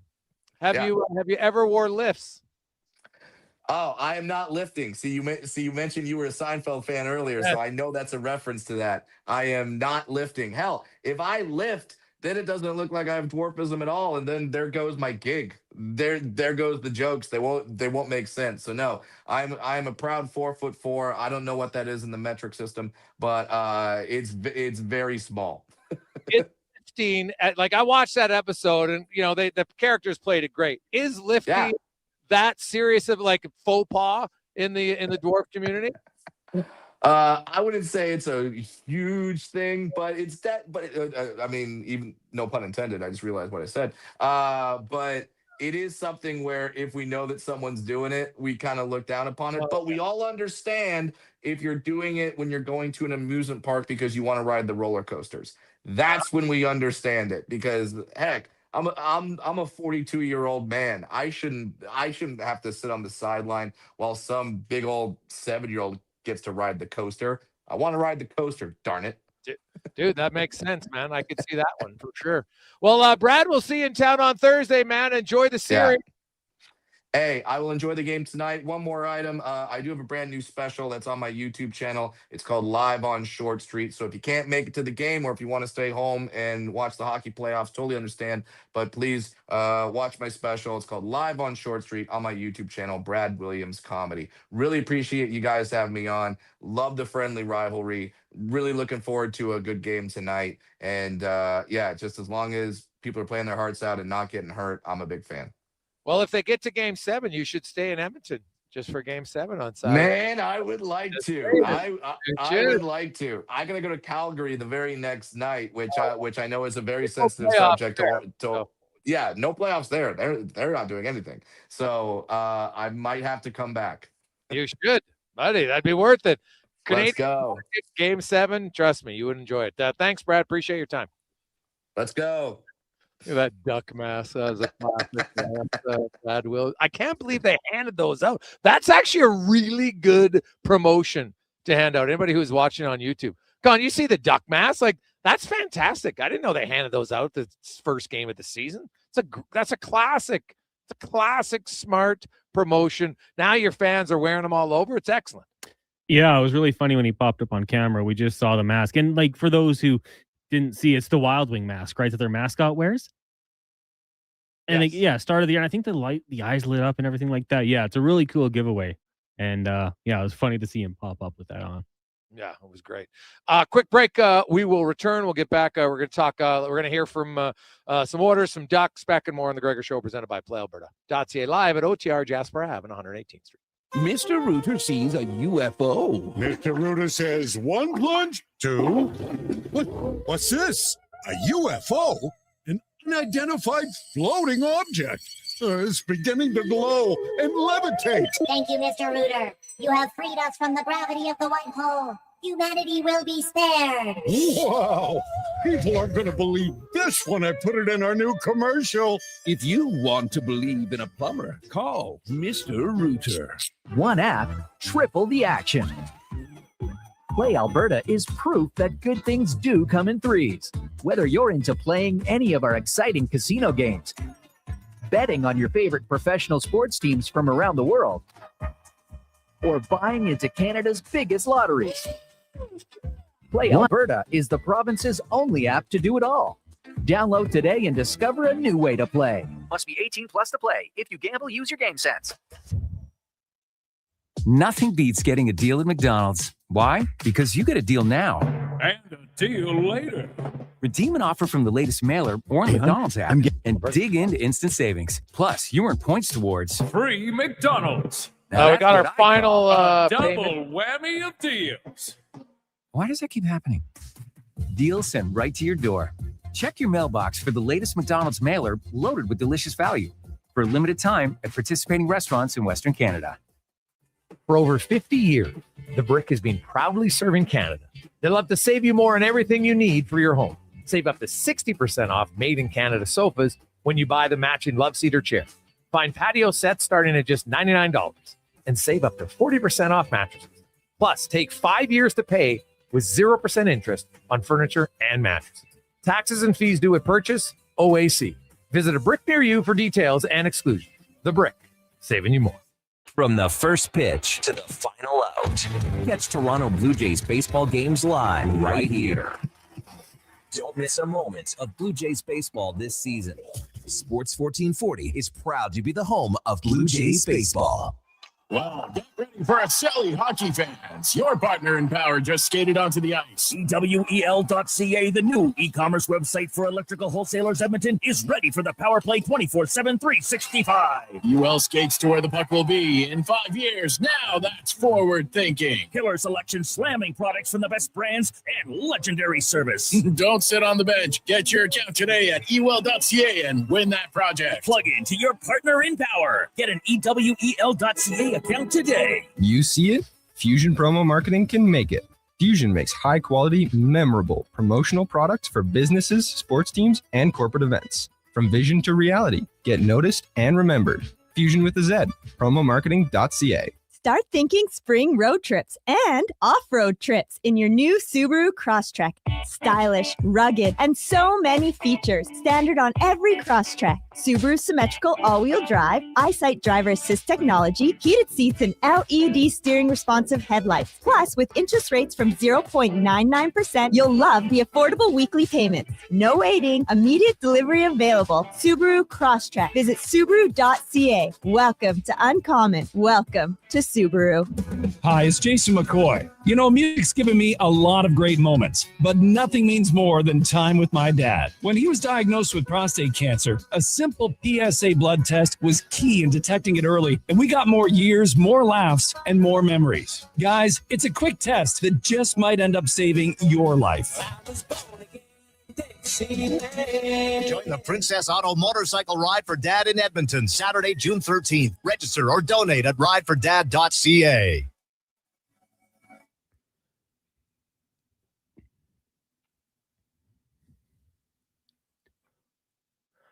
Portions of this hour brought to you by Japa Machinery. Rent it, run it, get it serviced. Japa Equipment Rentals have you covered from their shop to the job site. Alberta's construction pros have counted on Japa for end rentals and service since 1972. JapaMachinery.com.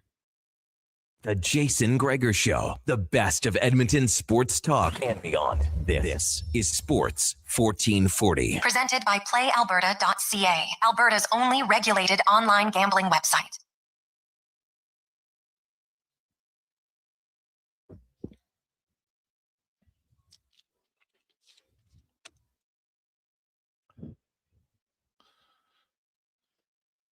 $4.29. Oh, Oilers could use it, Fernando, tonight. Maybe Kapanen, guy's on fire, 4 goals in 4 playoff games for the Edmonton Oilers. He's going to need another big night, especially with Connor McDavid ailing a little bit. That line, Draisaitl, Podkolzin, and Kapanen, they kind of got to carry the Oilers. And they're capable of doing it, and you hope it continues. Welcome back. We are live at On the Rocks, Jasper Ave 118th. It's the Gregor Show, as always, brought to you by Playalberta.ca. Alberta's only regulated online gambling website where 100% of the revenue stays right here in the province. Playalberta.ca, $55 million up for grabs in Lotto Max, so you can get your tickets. Playalberta.ca. And also check out the Jason Gregor Show odds boost specials. Tonight we got some Oilers mixed in with a little Podkolzin, Kapanen, Draisaitl parlay action, and more. So check it out. It's time now as we get to the Struds On, brought to you by Go Auto, cars, vans, trucks, SUVs, you name it. They got it all. Over 15,000 vehicles to choose from at goauto.ca.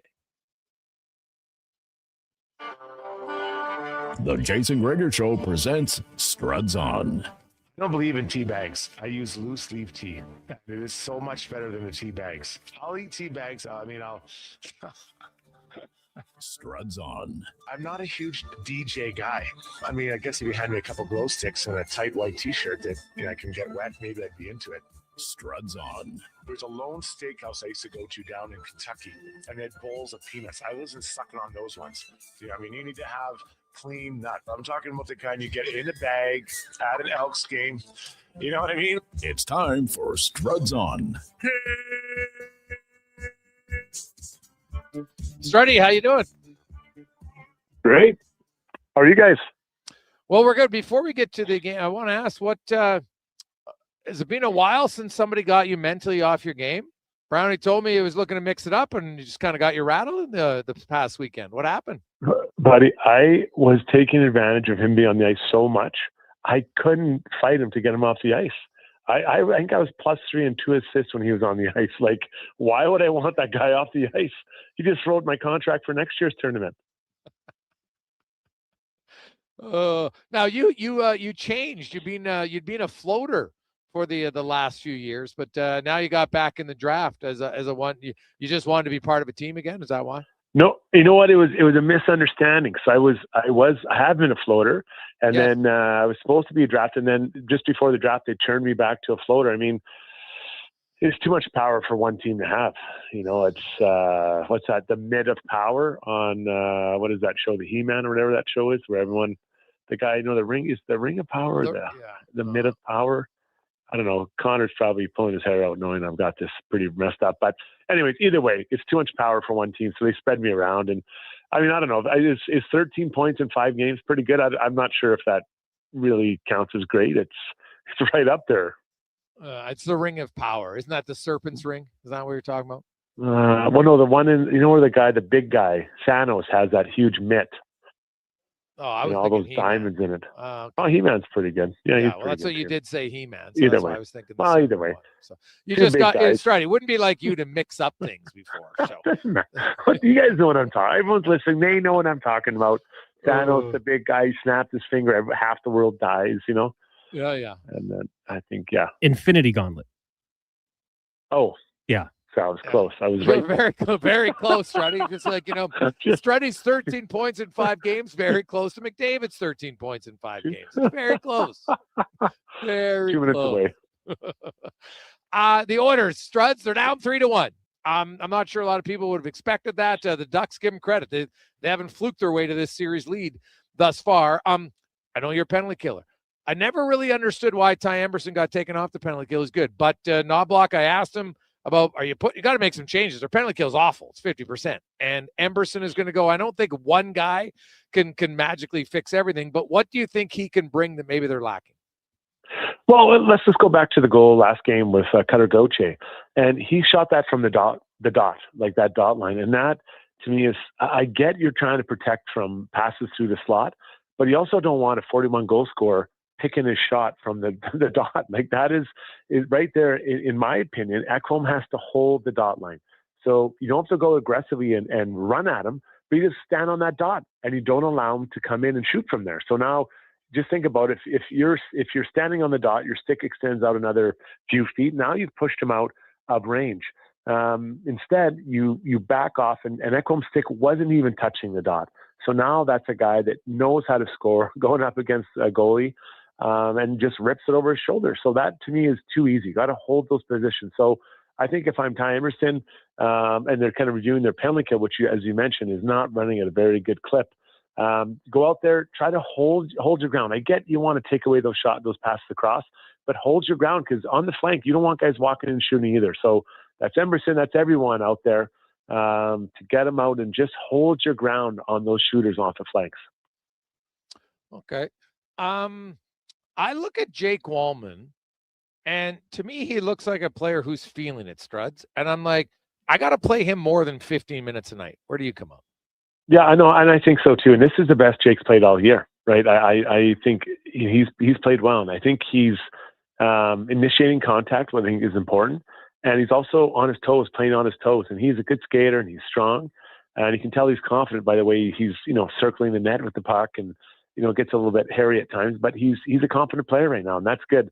So, how do you get him in there more? And who do you pair him with to get him more ice time? Those are decisions they have to make. But he seems to have energy, and there are others that maybe don't have the same energy right now. So that's a guy I am looking to get more ice time in.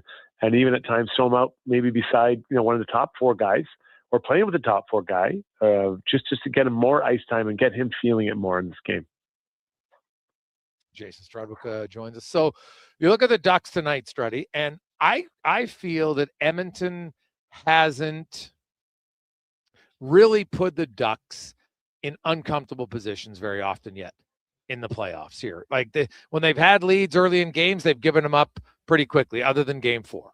And you know how, like, if you're trailing, the longer you trail, Strud, you get a little bit more desperate, right? You're like, oh my God. And like, they've never had to go into the third period trailing. Edmonton hasn't put the Ducks, I think, in a position where maybe you would start to cheat or try something outside of the norm, because they've been leading or they've been right in the game and they've never had to felt the need to.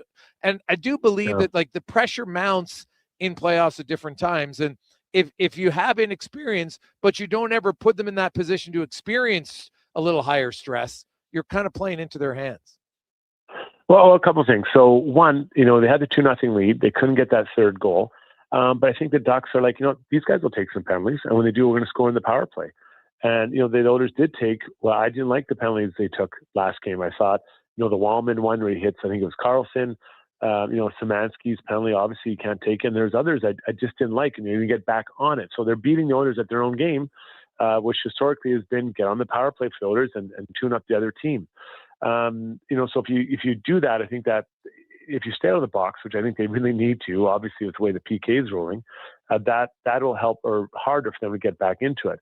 But then managing the game, and we get into the third period and overtime, and 2 times the Oilers, 2 veterans has had the puck at or near the blue line, and they're unable to get it out. They go on their backhand, if I remember correctly, both Trent and Leon, and they're not able to get it out. And that, in those moments, that is unforgivable. Just ask Quinton Byfield last year what happened when that happened. So that area around the blue line is huge. So it's not sexy. No one's putting that, oh my God, Jason Gregor got it out the blue line. What a play. And I'm putting that on Instagram.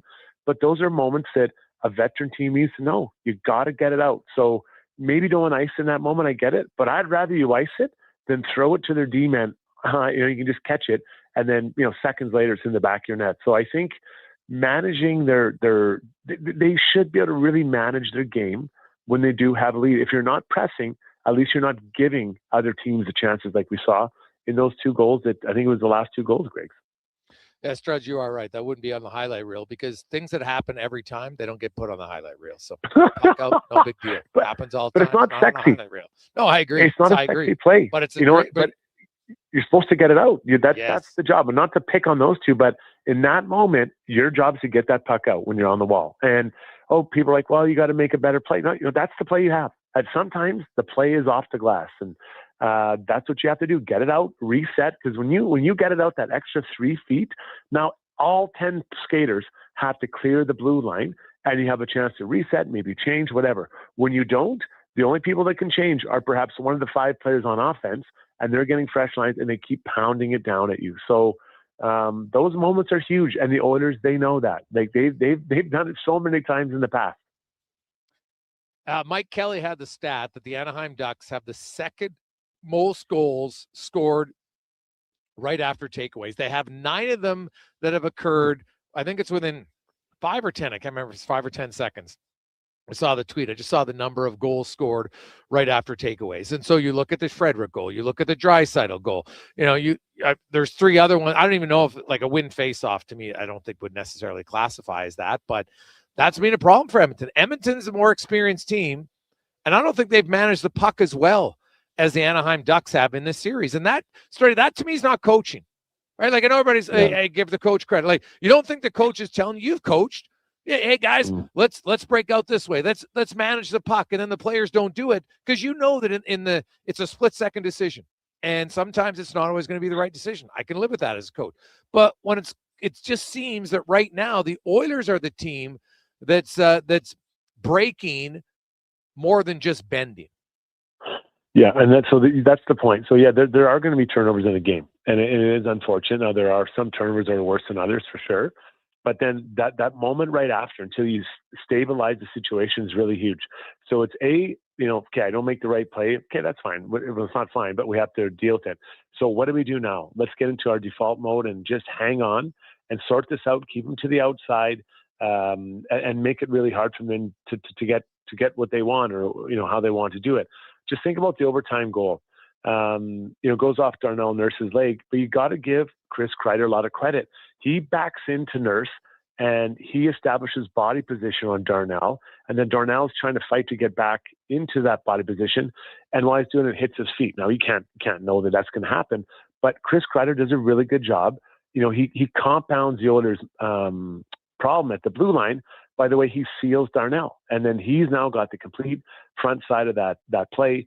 Darnell's fighting to get back, and the puck goes off his skate. So if Darnell's able to establish position earlier, or if Kreider doesn't do it, because that was a really good play. I've had that happen to me before, and it's really hard to get back in there, but it's a good play by Kreider. So it's that moment after the turnover. Can we just hang on until we get our numbers back, and then we get back in our position, and then we sort it out?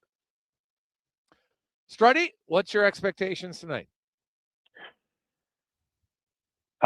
Man, I the way the Oilers, the energy they seem to have or not have, and then the injuries that have piled up, and I saw your comment about it. I think it's tough. I really think it's tough. The Ducks have been a better team for most of this series. You got the first period of the first game. So I hope I'm wrong, but I'm not sure that the Oilers are flying to Anaheim tomorrow. Yeah, well, the Oilers led for 48 minutes in Game 4. They never trailed. There's lots to like about that game other than their inability to hold the lead, but they had the lead, then they gave it up and they got it back, then they gave it up, and then of course they had another, error that wasn't even like the Ducks are on you, but Trent Frederick had more than enough time to get the puck out. For sure. Right? Yeah. And so Edmonton this is unfortunately, and I've said this for years, when the Oilers are Oilering, they are Santa Claus. They will give up goals a lot easier than other teams. And you know what? In that game 3, goal 3 and 4, they were kind of gifts where you had a chance to get the puck out. The Ducks could have done nothing if you just did the simple play. And if they keep it simple tonight, it might not be enough to win 3 in a row. Right? That's pretty hard to do. But to win 1 in a row, I could see it happening. Obviously, the health of McDavid is the big wild card, like how good he is. But here's the thing. Other teams have guys who have played nicked up.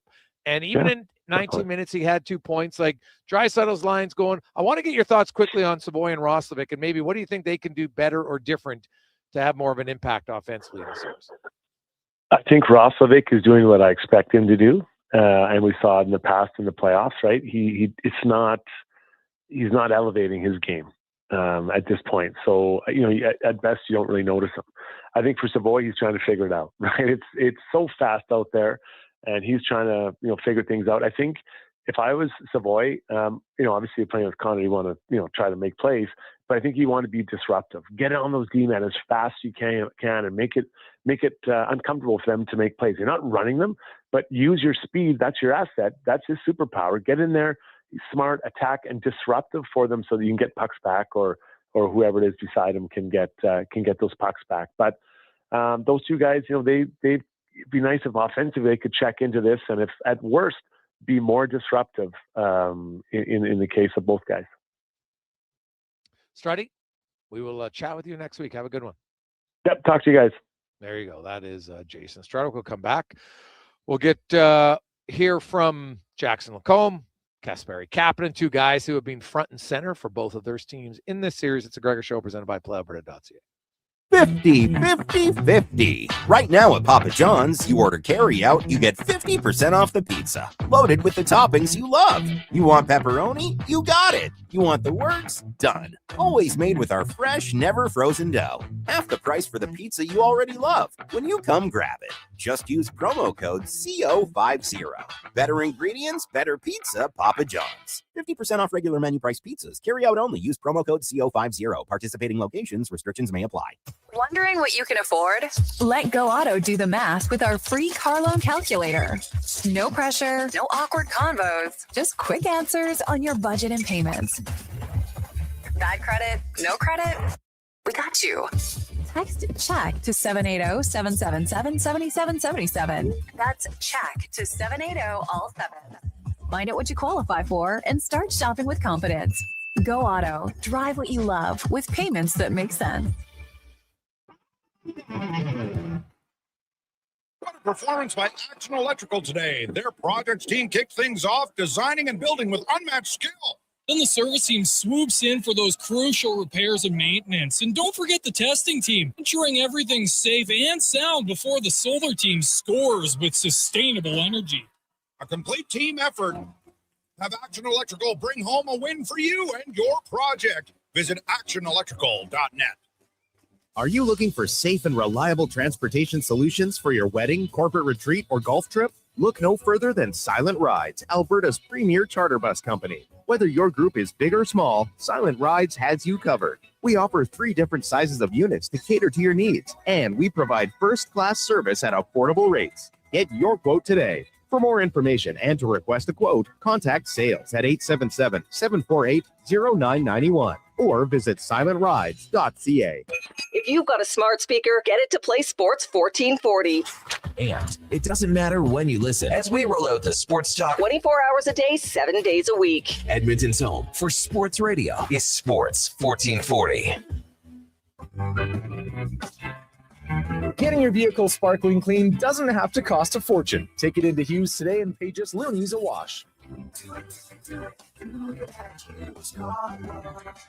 Find us at hughescarwash.com. You don't just need property services, you need problems handled. HireGood provides cleanup, debris removal, site monitoring, and safety attendance across Edmonton. We reduce issues on your property, keep spaces safe, and take pressure off your team. We resolve real problems for businesses while creating real impact because our team is built on second chances and they show up every day ready to prove it. Visit hiregood.ca or call and mention Jason Gregor for a first-time discount. HireGood. Stable jobs create stable lives. Welcome to Silent Ice Center, the region's newest hockey and event center in Nisku.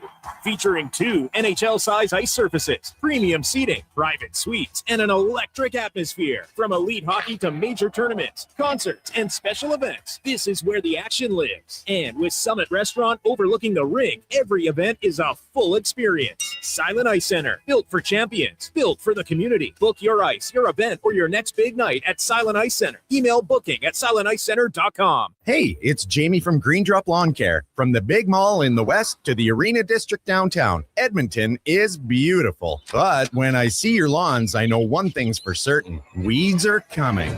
Be proactive and take advantage of our early bird savings until April 30th. Green Drop has been Canada's lawn expert since 1979. And they're in your community, keeping your yard looking beautiful with affordable lawn care packages that include fertilizer, weed control, drought fighter, and more. Visit greendrop.com. Fast track your financial goals with a special rate term deposit from Vision Credit Union.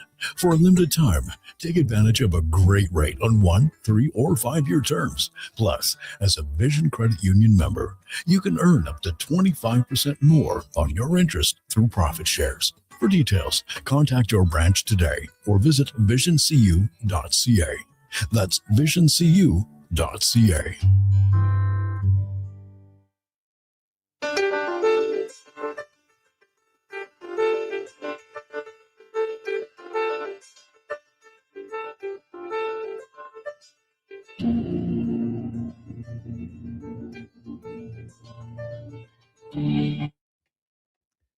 Portions of this hour brought to you by Elks Nation. Check out the new website, elksnation.ca. Articles, podcasts, and more breaking down the green and gold. The most in-depth EE football coverage online, elksnation.ca.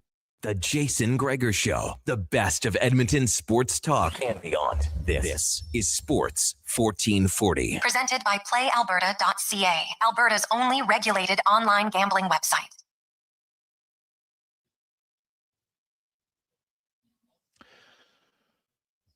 Rolling through Sports 1440, sports1440.ca, YouTube, Facebook, X, and Instagram. Thanks for watching the show. Sports 1440, sports1440.ca, YouTube, Facebook, X, and Instagram. Oilers, Ducks tonight. Puck drop a few minutes after 8 o'clock. Connor Ingram will start in goal. Ducks, no lineup changes for them.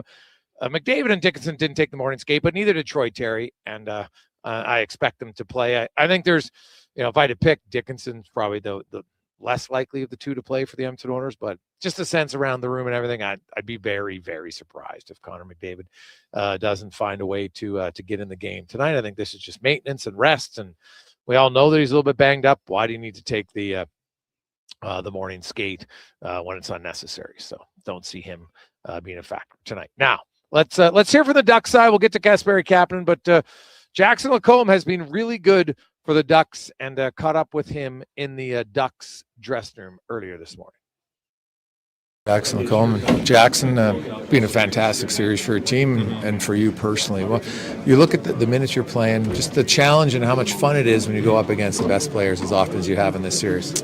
Yeah, it's been a lot of fun, obviously. Like I said earlier, it's just a big challenge for us, and whenever you're playing against those top guys, it's a full group effort to try and shut them down and do what you can. So, it's going to be an exciting challenge for us, and we just got to keep playing our game.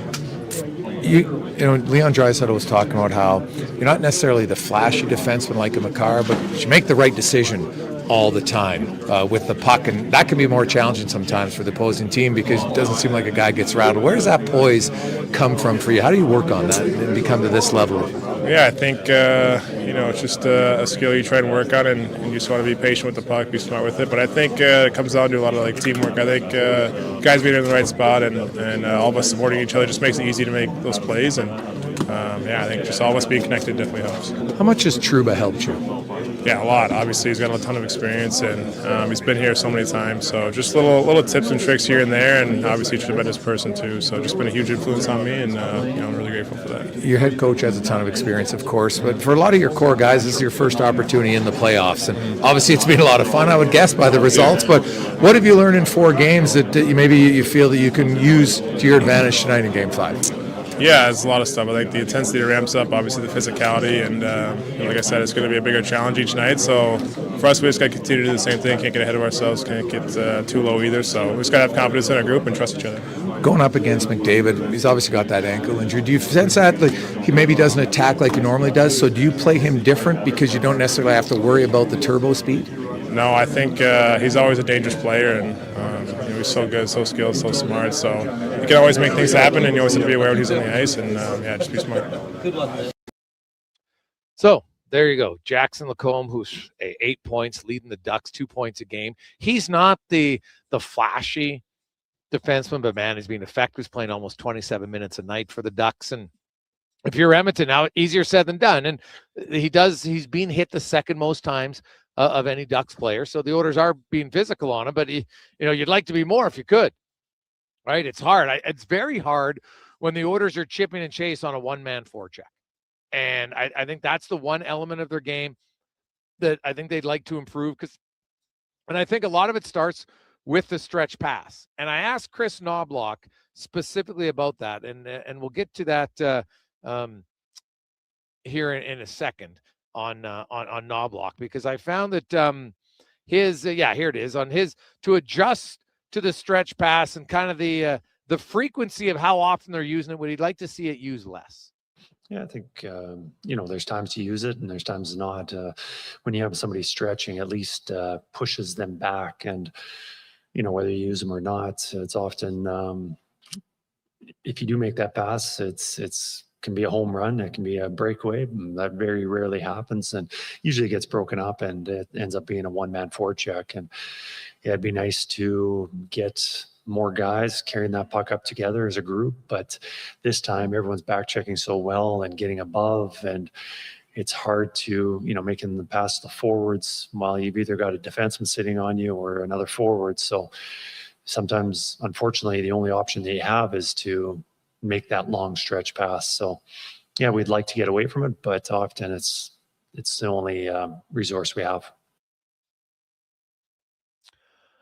Well, hey, it was interesting what he said. He'd like the players to get back. So at times are they settling? Like, I think the forwards got to get deeper at times. Like, hey, the stretch pass works sometimes, but if you look at where I went through every Oilers goal of the series, and that play has never really led to any of their goals. Like, the closest one was the Wallman to Dickinson, their opening goal. But if you go back and look, that was, in the neutral zone, both teams are changing. Wallman gets on the ice. Now he's high in the zone, not deep. There's no forecheck. He's high in the zone. He's deep.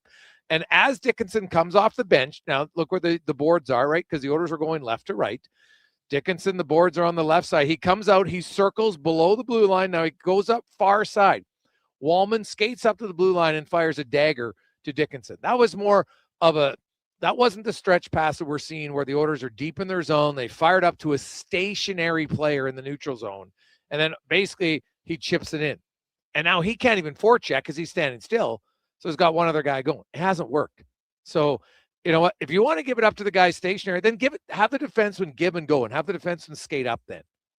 See that, because too often I think the play is just dying on that stretch pass of the neutral zone that's resulted in sometimes just a redirection. I hate that play. Like, if you're changing, okay, I get it. You're tired. You want to get off the ice, fine. But too often Edmonton does that. And to me, all that is a giveaway that isn't classified as a giveaway because you've gave possession to the other team. Yes, they're in their own zone, but you have nobody forechecking, and often it's an easy out, and now they regroup and come the other way. So I would like to see less of it. It doesn't mean you can never do it. I just think we've seen it too frequently for my liking. Here is his thoughts when I asked him about maybe switching up the penalty kill, and will Emerson or Wallman be used on the PK? Absolutely, both those guys can kill, and maybe Ekholm and Bouchard, maybe some 5-on-5 time. But Wallman and Emerson, especially Emerson, who's been, that's been pretty much his chair. Like, he's been a very good penalty killer for us. Obviously, when you're getting Murphy, who's outstanding at that, also, it's kind of pushed him out of the in that position. But I think we'll see more of Emerson killing tonight. So there you go. Smart. As it should be. Emerson's been good. The penalty kill this year has been horrible. You got to try something. You can't just say, well, you know what, guys, they're going to get it. When? In the summertime? You're in win now mode. And tonight is where I believe coaching should be even more imperative. You got to chase is probably too strong of a word, but you need to be assertive in getting the matchups that benefit your team more. The Draisaitl line has been killing it. You can play them against anybody, but you can strategically look at certain things and when you put guys on the ice. And they've wanted Lacombe out there way more against McDavid. Well, I'm at home last change. Put Draisaitl's line up. Draisaitl's outscored Jackson Lacombe 3-0 when they're on the ice. Right? Jackson Lacombe in the other time has been murdering the Edmonton Oilers. Right? 7-1. So why not? You're at home. That trio has been the Oilers' best line. We all agree? Jackson Lacombe has been their best defenseman. Even he hasn't had success against them. So why wouldn't you look to do it? I know you can't do it all the time, but don't just accept the matchup and just let Anaheim get the matchups they want as often as they can on home ice. That's the whole point of home ice, is to have it.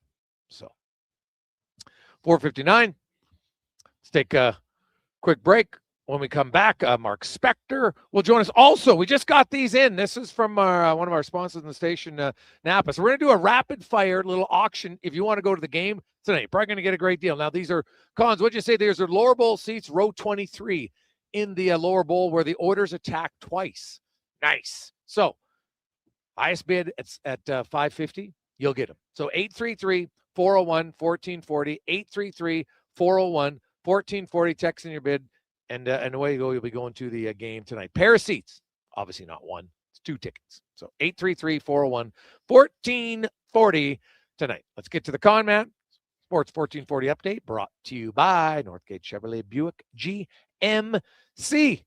Where, hey, it's getting nice out. But you know what? If you're looking for an awesome deal on a new vehicle, you want to go to northgategm.com. Check out the brand new Autoplex. They got even more vehicles to choose from. Unbelievable showroom. You'll love it. northgategm.com. 1440 update. Game day, Oilers Ducks, game 5 from Rogers Place as the Oilers look to avoid elimination. Trailing 3-1. Puck drop, 8 o'clock. Pregame coverage coming your way with Andrew Walker, Donovan Paulson.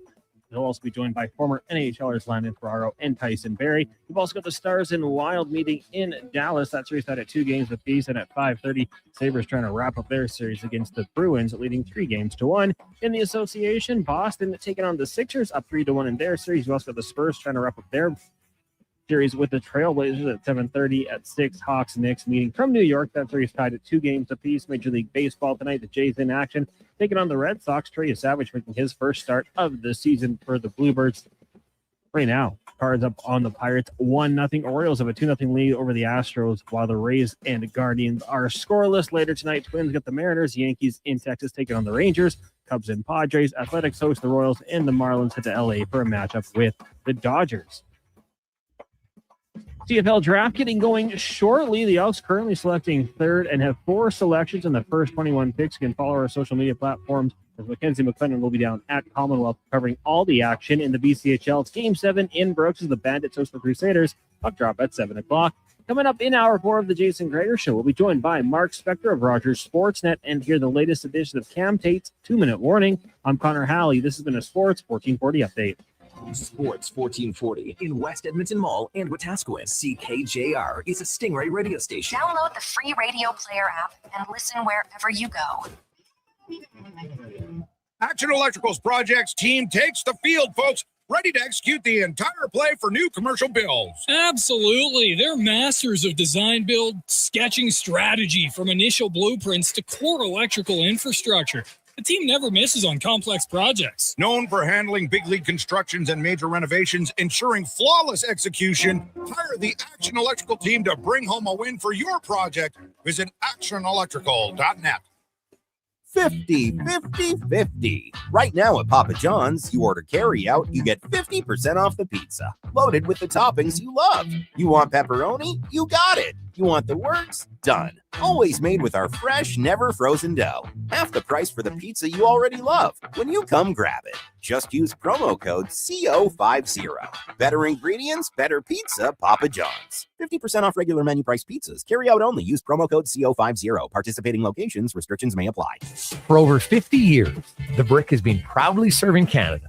They love to save you more on everything you need for your home. Save up to 60% off made-in-Canada sofas when you buy the matching love seat or chair. Find patio sets starting at just $99 and save up to 40% off mattresses.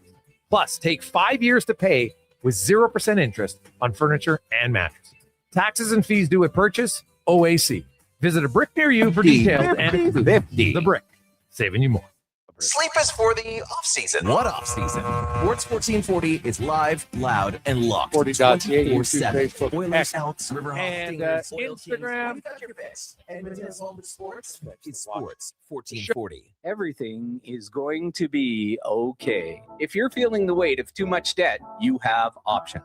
I'm Dan McDicken, a licensed insolvency trustee with Faber. Becoming debt-free is possible, and a personal bankruptcy or a consumer proposal will get you there. Schedule your free Faber Focus session at faber.ca today. You'll learn how a consumer proposal will eliminate your debt by paying a percentage of the amount owed without interest. At Faber, we've got your back. The job isn't done until the last load is hauled, and having a semi-trailer out of commission is not an option.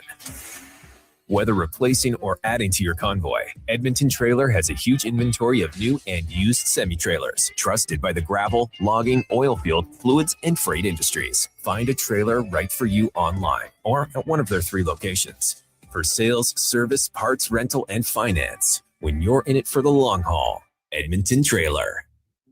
Measles is very dangerous during pregnancy, increasing the risk of many severe health-related complications. If you're planning to become pregnant, make sure you have received 2 doses of the vaccine at least 1 month before conception. Don't get measles, get immunized. Visit alberta.ca/measles to find out if you're up to date and what to do if you're not. A message from the Government of Alberta. The Ford It's a Big Deal event is on now. Get a big deal on a 2026 F-150 STX with Black Appearance Package. Visit your Alberta Ford store today.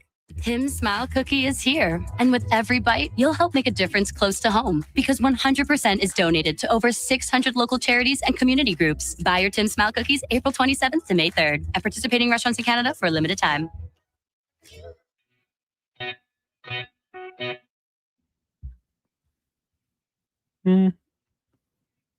Yes and no.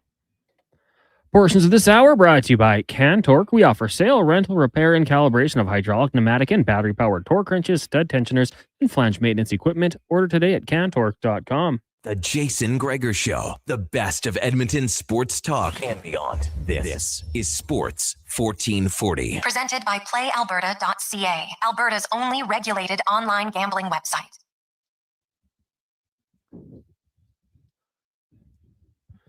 We return game day, must-win day, first one of the season. A literal must-win situation for the Edmonton Oilers tonight. Win, and you can fly to Anaheim for Game 6. Lose, and you'll be having a locker clean-out day and such for the rest of the week, and then we'll see what happens. Would be an interesting offseason for the Edmonton Oilers, but they are hoping to delay that a little bit longer and get a win tonight against the Anaheim Ducks. We are back on the rocks, Jasper Ave, 118th Street, where people are coming in tonight. We see the Oilers jerseys. Hey, you know what? There's lots of people that are upset, but you know what I like about it? You're still watching. You're like, well, I want to watch. You know, a lot of people texting, season's over. They're done. They're not winning tonight. But you're going to watch. You could be right. They might not win, but you'll still be interested in. I'm very curious to see what kind of performance the Edmonton Oilers will put on tonight. You can get it on the Gregor Show odds boost specials, Playalberta.ca. Ducks win, Oilers win. I will say we kind of loaded a little bit up on the one thing that I'm confident in. I don't know about who's going to win, but the Draisaitl line is likely going to have a pretty big offensive impact in the game tonight. As it's time now for the Spec Report, brought to you by GS Construction, your underground infrastructure specialists, and they are hiring operators, top men. That's you, or you're just looking to get in on the ground level. Go to gsconstruction.ca/careers for an opportunity to create a career, not just a job. As Mark Spector from Rogers Sportsnet joins us. Spec, good afternoon. How you doing? Doing great, man. How you doing? How's it on the rocks? Anyone there having a couple of bracers before the big game yet? There's been a few. I've noticed there's a few people who've taken an extended lunch break starting at 2:00, so that's nice. But it's it's good. It's the calm before the storm, shall we say, right now, Spec. So it's always nice to come into OTR during the day because I see a lot of places that I didn't know that existed in here. So that's a little bit different. So that's good. Where do you come out on McDavid and Dickinson as far as their opportunities of playing tonight? Well, I mean, it's such a guess, right? Dickinson hasn't taken a skate. He's missed half the series, but he did come back and play and made it through the whole game. I hated the way he was skating. He's just not skating very well, but he did play, to his credit. So I'm going to guess that this is just going to be the Dickinson we get for a while until he could get an extended rest, which is unlikely. So I would guess he'll play. And, you know, Connor McDavid's never missed a playoff game. So I won't be the guy who says he's about to start. We did see his best bursts of speed at the very end of the game the other night in Anaheim. So I guess he'll play. To me, it's, you know, you're always better when he plays, even if he's at 60%, but he is playing at 60, 70%. And he's, you know, it's kind of hard to watch him sometimes, right? He's really struggling out there. So I'll say they'll both play. So that's the good news. The bad news is neither of them are anywhere near the top form. Connor Ingram, what are your thoughts on him going back to get the start? Yeah, I think every coach I've ever known is going to go down with his A guy. And, we, you know, no one argues. You wouldn't argue. Ingram became the A guy here. That's what he took the job. He's the number one. He's the starter. And now that your lives are on the line, you go down with your best guy. So you hate to lose a game tonight by a goal and say, man, I might have left the better goalie on the bench, and they're not doing that. So I'm not at all surprised that he's starting, and maybe he can give him a game. Somebody's got to hold this Ducks team to 2 goals here. They haven't done it yet, and that's what needs to happen. There are going to be some changes. Colton Dock sounds like he's going to play, but who comes more out? So, well, that I don't know. I would guess Lazar, maybe Trent Frederick. I don't think he's done very much, so it could be one of those 2 guys coming out, unless there's somebody else that we don't know who's injured. But everybody else was skating, so that would be my guess. Now, obviously, if Dickinson or McDavid can't go, well, then that's easy one. But then it's easy one. Emberson will. I asked Novak about it. Like, they got to change their penalty kill. So Emberson's going to be one of the guys. Now, one guy can't fix everything, of course not. But they're making some changes, and I'm not sold it's just going to be Emberson. I'm gonna look closely to see some other differences, because right now they're getting absolutely destroyed on the penalty kill, especially in the second periods. They've given up 5 goals in the second period on the power play. Yeah, I've got no explanation for the period part of it, but when the other team's power play is 50%, you're 4 games into a series. It's the only surprise is you're not down 4-0 instead of 3-1, like 50%. That's what Anaheim's at. Edmonton's PK, obviously 50%. So you've got the best power play in the league in the playoffs and the worst PK. That's how teams lose out in the first round. If you come to the party with a 50% PK, you don't get to stay very long. And that's exactly where Edmonton's at. If they could kill a penalty, this would be at worst a 2-2 series, and you'd be right in it. But that's been the big deciding factor. There's no question, man. And I'd say to you, too, that Edmonton's probably taken more kind of penalties they didn't need to take than Anaheim has taken. Edmonton's been less disciplined and had a worse PK. They've been more disciplined, and Anaheim had a way better power play. And you can win a series off of that, can't you? Well, yeah, you can definitely. Hey, remember when the Oilers were beating the Kings and had a 55% power play, right? Like, you're just like, how do you stop them? And that's kind of where the Oilers are. And so, obviously, taking fewer penalties would help, but that doesn't solve the problem, because even if you only take 2, you still give up 1. That's not good. So they just simply need to be better, more assertive on the penalty kill, no doubt in my mind. And the other thing, Spec, no one has a problem with their starts. Their starts are fine, but when they get up, like, they've got to find a way to put the Ducks in an uncomfortable position. I don't really think they've done that yet this series. No, they were up 2-0 in Anaheim, and then it would, they took Szymanski took a penalty, and it was 2-1. Get 3-0's a big. It would have been great, and they couldn't quite get there. Then they give up the goal, and the momentum that this young Ducks team has, the belief when they're behind that they're going to catch up to you, is crazy right now, and it should be. I mean, they set a record for late third period comebacks, and all they've done all year is come back on everybody. So why wouldn't they believe? And the Oilers haven't given them a reason not to believe. Edmonton's led every game in this series and lost 3 of 4. So you got to put a dent in Anaheim's belief here, right? You got to put a dent in it, because these guys are just a freight train right now. They think they can do anything, and they're not wrong. You got to put a dent in that power play. You got to put a dent in the ability to come back from a deficit. You got to put a dent in the ability to get 4 or 5 power plays a night.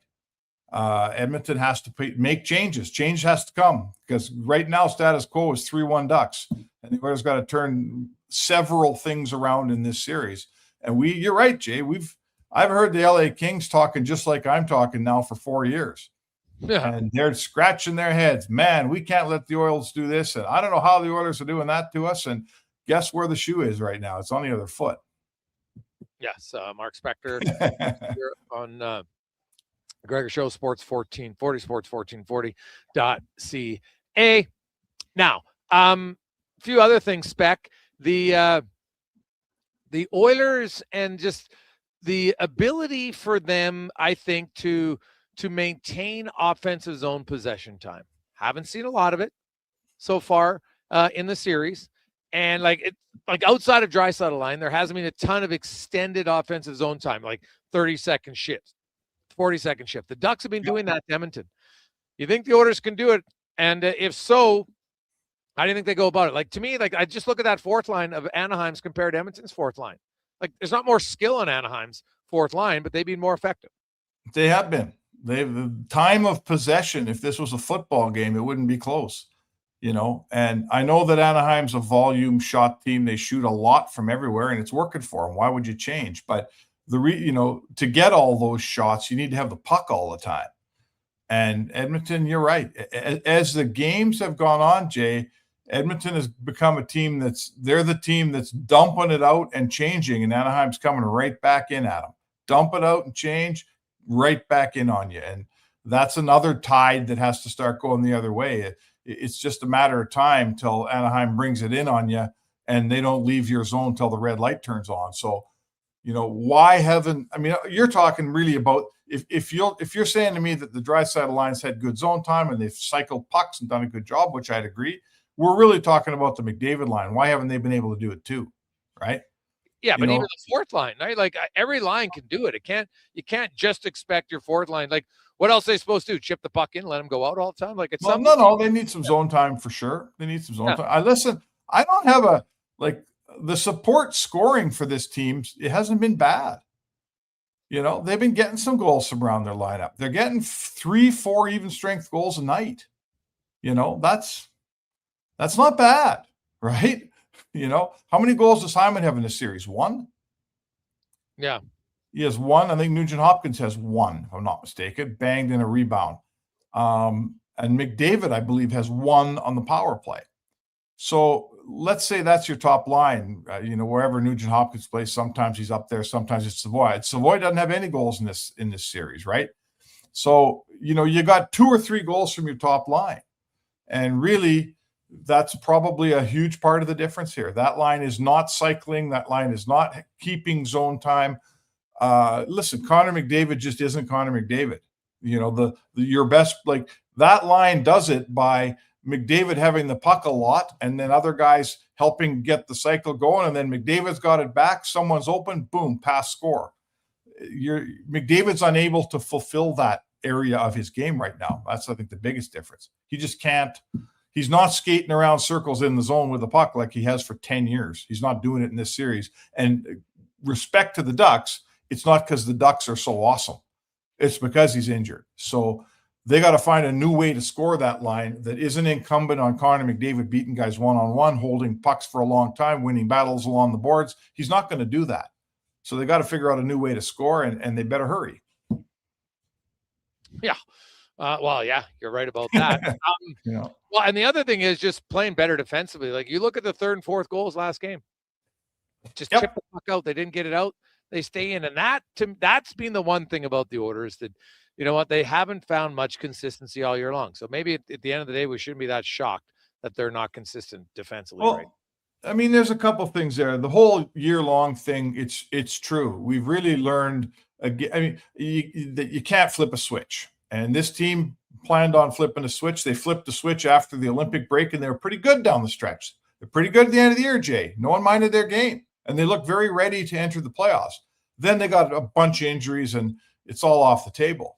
But in this series, like, I'd say to you that the Oilers have to find a way to make 3 goals be enough to win a hockey game. They have to find that. And if they, the Ducks are going to challenge you there. It's hard to hold the Ducks to 1 or 2 goals, man. They're really, really good offensively. Now, a healthy Oilers team would say, screw it. Let's play 5-4 hockey and we'll win our share. We'll probably win more than you'll win. They could beat the Ducks 6-5. They could beat the Ducks 5-4. But the problem is all their best offensive guys are hurt. So the Oilers can't play 5-4 hockey with this Anaheim team. They can't play it, Jay. They won't score enough goals. They won't outscore Anaheim in this series if they play that kind of hockey. So they got to figure out how to win 3-2 hockey. They have to. And that is incumbent. That starts with your PK. If you can't beat Anaheim in a low-scoring game over the next 3 games, the Oilers are going to be out because the Oilers don't have what it takes right now to win 5-4 hockey games. They just don't have it. The best guys are hurt that do all the scoring. Hyman's hurt. Draisaitl's hurt. McDavid's hurt. Dickinson, your third-line center's hurt. You don't have a fourth-line center. Adam Henrique's in the press box. They got to win tight check and boring hockey, and we haven't seen an ounce of that played yet so far in this series. And lastly, the CFL announces today they're going to make some changes starting next year. Season will begin earlier in May. This Grey Cup will be on the 7th of November.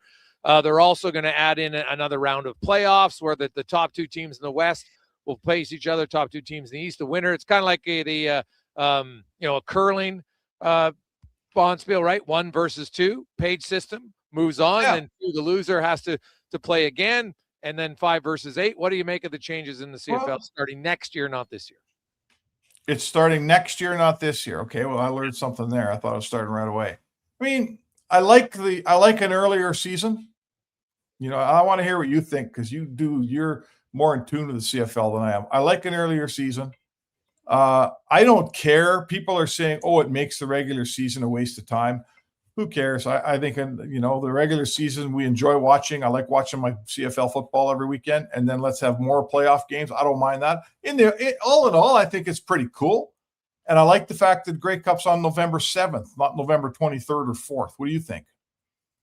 Yeah, I like that. I like all the changes, honestly, to me, because I know we had some texters. They're like, I don't want, there's more playoffs isn't better. And I'm like, yeah, but we're getting more playoff games for the best teams. And that usually leads to better.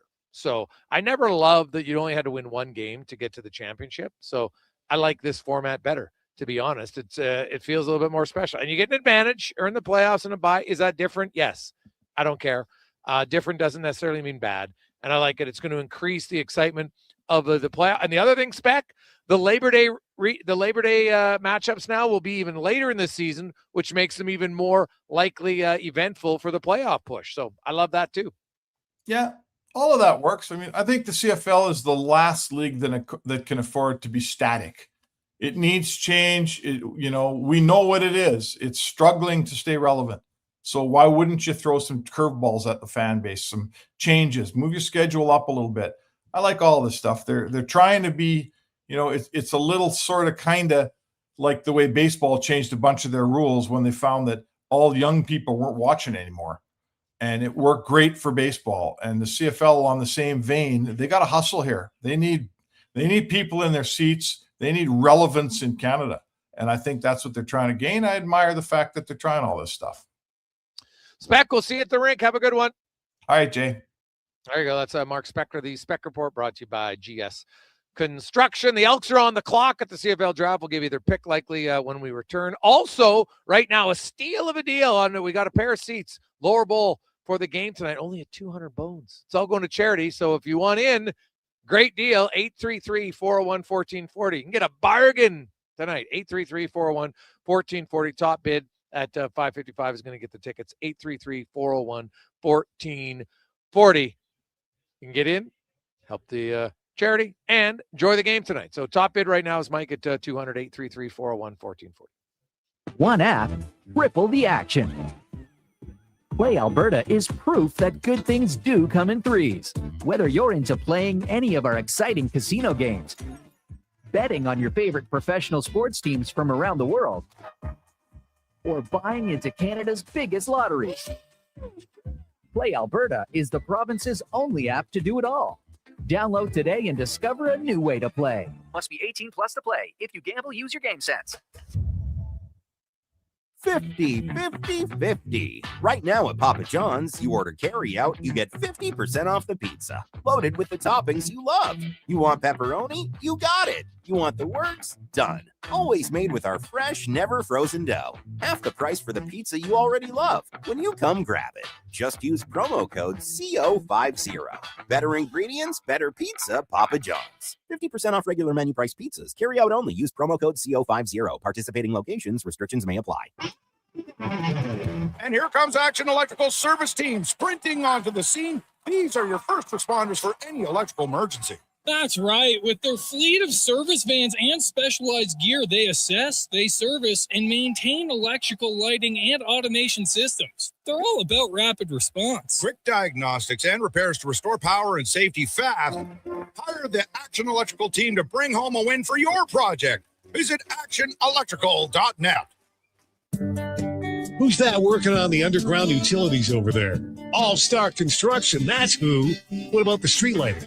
Yep, All-Star Construction. And the directional drilling, hydrovacking, neighborhood renewal, and telecommunication work? Yep. Yup, and yup. Since 2009, All Star Construction has been doing all that and more, shaping and building Edmonton communities for land developers all around Edmonton. That's what All Star Construction is all about. It's like a locker room, minus the smell.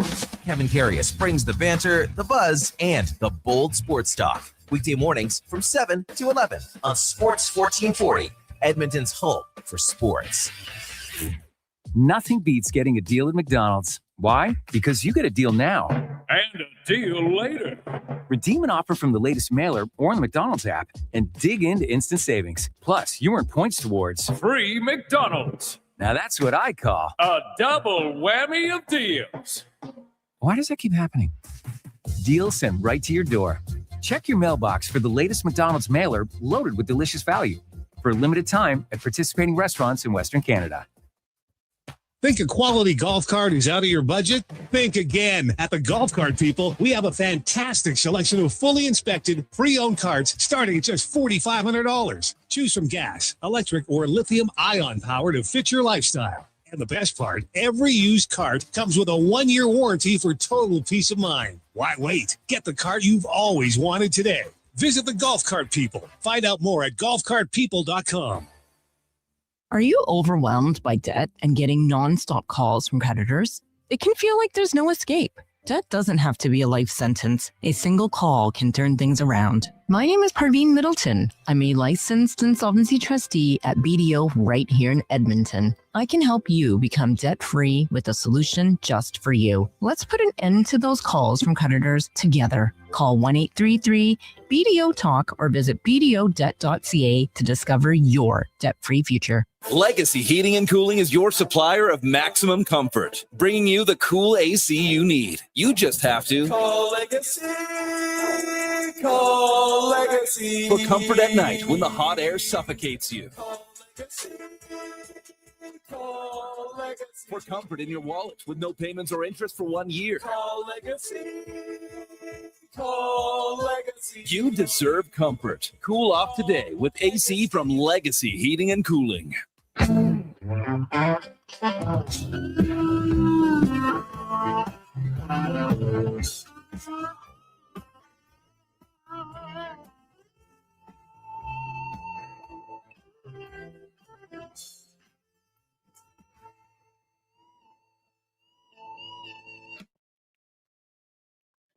Portions of this hour brought to you by Sherbrooke Liquor, the best place for wine, cocktails, and beers from all over the world. Also, a variety of excellent non-alcoholic options. See more at SherbrookeLiquor.com. The Jason Gregor Show, the best of Edmonton sports talk and beyond. This is Sports 1440. Presented by Playalberta.ca, Alberta's only regulated online gambling website.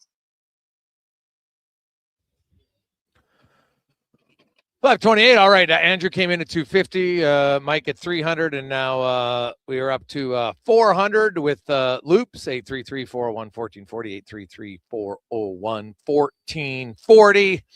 Bargain MC. Try to go online and get tickets like this. So this is a great deal, and it's going to charity. So a win-win for you. Oilers attack twice. Row 23, section 112 for game tonight. 833-401-1440, 833-401-1440. The Oilers taking on the Anaheim Ducks tonight. Also, the CFL draft is underway, and the picks so far, offensive lineman, no real surprise there so far. And Ottawa, everybody was predicting who Ottawa was going to take, and they did. They kind of got a plug-and-play offensive lineman in Vaccaro.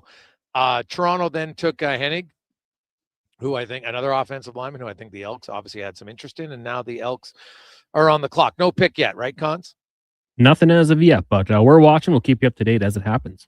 All right, so we'll see. There's some people speculating to make a trade. I guess it's always possible, but I guess I'd be a little surprised. Now, let's get back into the Oilers room here.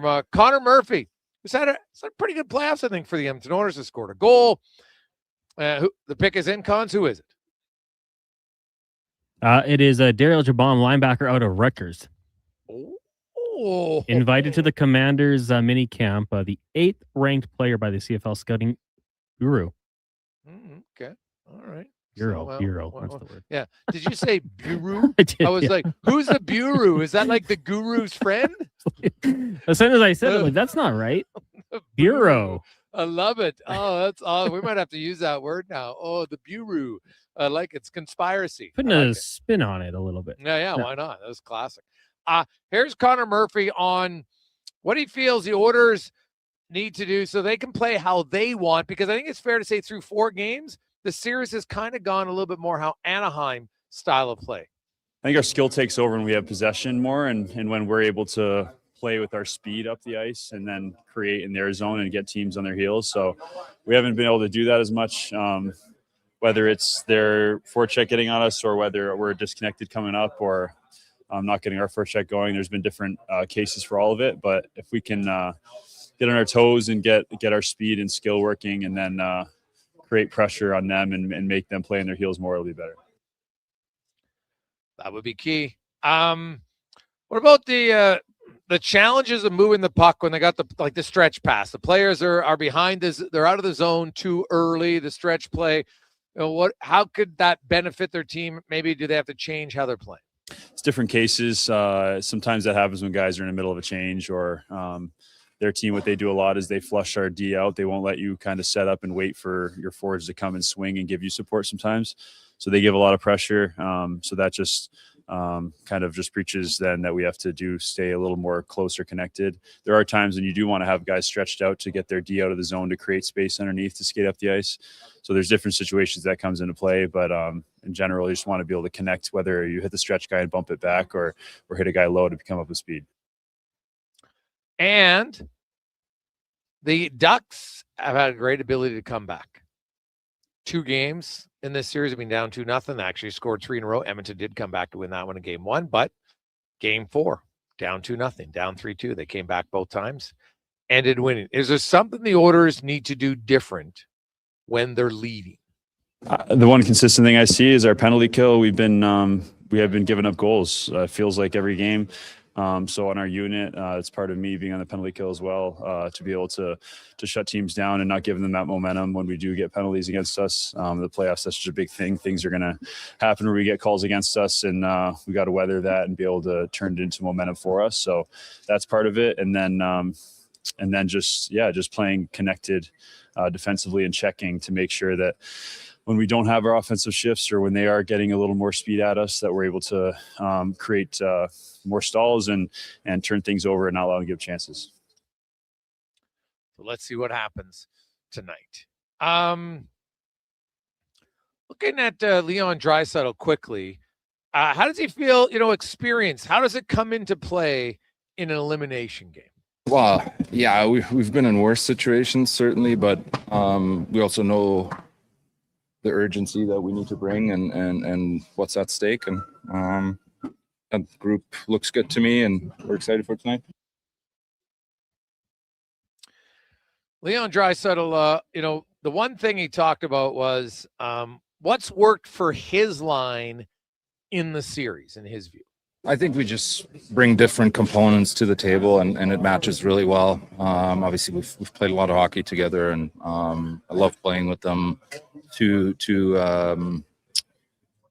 really skilled in different ways, both great hockey sense, good skaters. They play the game the right way, and we don't overcomplicate things. We make the plays when they're there, and if they're not, we have no problem. Going to forecheck and getting in there. So it's worked. It has worked, and honestly, for the Oilers to win, that line's going to have to be great again tonight. I think that's the one thing that's going for their team. I think they have to. Keep it going. No question. 833-401-1440. 833-401-1440. You can text in. We have people wondering. We are currently at $400 for the tickets for tonight's games. We got about 50 minutes left to get in on that. Spare seats, row 23. Oilers attack twice in that zone, and it's going to be a madhouse in there tonight, no question. I know that the city's a little nervous. There's no doubt about it, but did you see the atmosphere in Pittsburgh last night?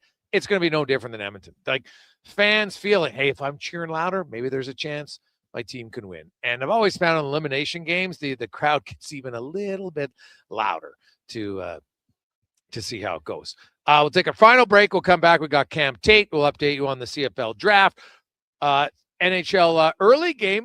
Minnesota Wild could be getting some good news as I'm watching the warm-ups, and both Zuccarello and Trennan are on the ice for the warm-up for the Minnesota Wild. So they could be getting some reinforcements back for them. Meanwhile, the Sabres looking to defeat the Boston Bruins in 5 games and move on to the second round of the playoffs.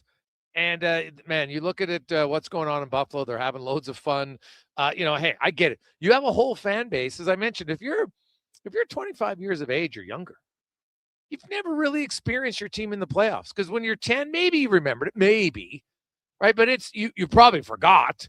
It's been a long time, right? It's been a really long, like they haven't won, like they've been in the playoffs since last time was 2012. So that's 14 years ago. So let's say you're 25 now. So now you're 11. But you know what the last time they won a playoff round? You got to go back to 2007. So now we're talking, you're 19 years later. You're 6. How many of these 6-year-olds really remember the playoffs that much? So you got a whole generation of fans. That's why I see all these young fans in Buffalo. They're partying outside. They got the dummies, in the streets, and they're playing road hockey, and they're tackling. They're having a blast because they haven't got to experience it. What makes sports so awesome is you feel part of something, whether you play on a team or whether you're part of a fan base and your team's having success. All of a sudden you meet strangers, and guess what? You're all cheering for the same thing. And everybody's excited. 99.999% of the people are having fun. It's good. You're meeting new people, high-fiving strangers. You're hugging strangers. You're all singing. It's great. That's what the playoffs does. It's awesome. And so seeing that in Buffalo, and it's pretty good. So we got G-Bag is up to $500 now on the ticket. So 833-401-1440, 833-401-1440. We'll take a quick break, come back with Cam Tate. It's Gregor Show presented by Playalberta.ca. For 50 years, The Brick has been proudly serving Canada. They love to save you more on everything you need for your home. Save up to 60% off made-in-Canada sofas when you buy the matching love seat or chair. Find patio sets starting at just $99 and save up to 40% off mattresses. Plus, take 5 years to pay with 0% interest on furniture and mattresses. Taxes and fees due at purchase, OAC. Visit a Brick near you for details and exclusions. The Brick, saving you more. Good to go. With Mortgages to Go, you'll be good to go. MortgagesToGo.ca says yes when the banks say no. That's why Alberta has trusted Mortgages to Go for over 23 years. If you need cash and have equity in your home, you're approved instantly, guaranteed. Call 1-888-888-5998. That's 1-888-888-5998. With Mortgages to Go, you'll say, good to go. Don't miss a moment of Blue Jays baseball this season. Join play-by-play announcer Ben Showman for the game live on Sports 1440. The Toronto Blue Jays are on Edmonton's home for all things sports. Sports 1440. You don't just need property services, you need problems handled. HireGood provides cleanup, debris removal, site monitoring, and safety attendance across Edmonton. We reduce issues on your property, keep spaces safe, and take pressure off your team. We resolve real problems for businesses while creating real impact because our team is built on second chances and they show up every day ready to prove it. Visit hiregood.ca or call and mention Jason Gregor for a first-time discount. HireGood. Stable jobs create stable lives. Bashaw Concrete Products. From concrete and septic tanks to blocks, precast water pads, jersey barriers, and aggregate. Farmers, contractors, homeowners. Plan your next project at BashawConcrete.com. Family owned, over 60 years pouring. Bashaw Concrete Products. Once again, start here. BashawConcrete.com. Heard of Uline? You know, the have-it-all in stock, ready to deliver shipping and industrial supply specialists. the company that does things for you that are unheard of, like keeping 41,000 items in stock in our own warehouses. With customer service reps on the line to get you what you need when you need it 24/7, 365 every time. Maybe you heard it here first. Want to hear more? Visit uline.ca. ULINE, your shipping and industrial supply specialists. For over 50 years, the Brick has been proudly serving Canada. They love to save you more on everything you need for your home. Save up to 60% off made-in-Canada sofas when you buy the matching love seat or chair. Find patio sets starting at just $99 and save up to 40% off mattresses. Plus, take 5 years to pay with 0% interest on furniture and mattresses. Taxes and fees due at purchase, OAC. Visit a Brick near you for details and exclusions. The Brick, saving you more.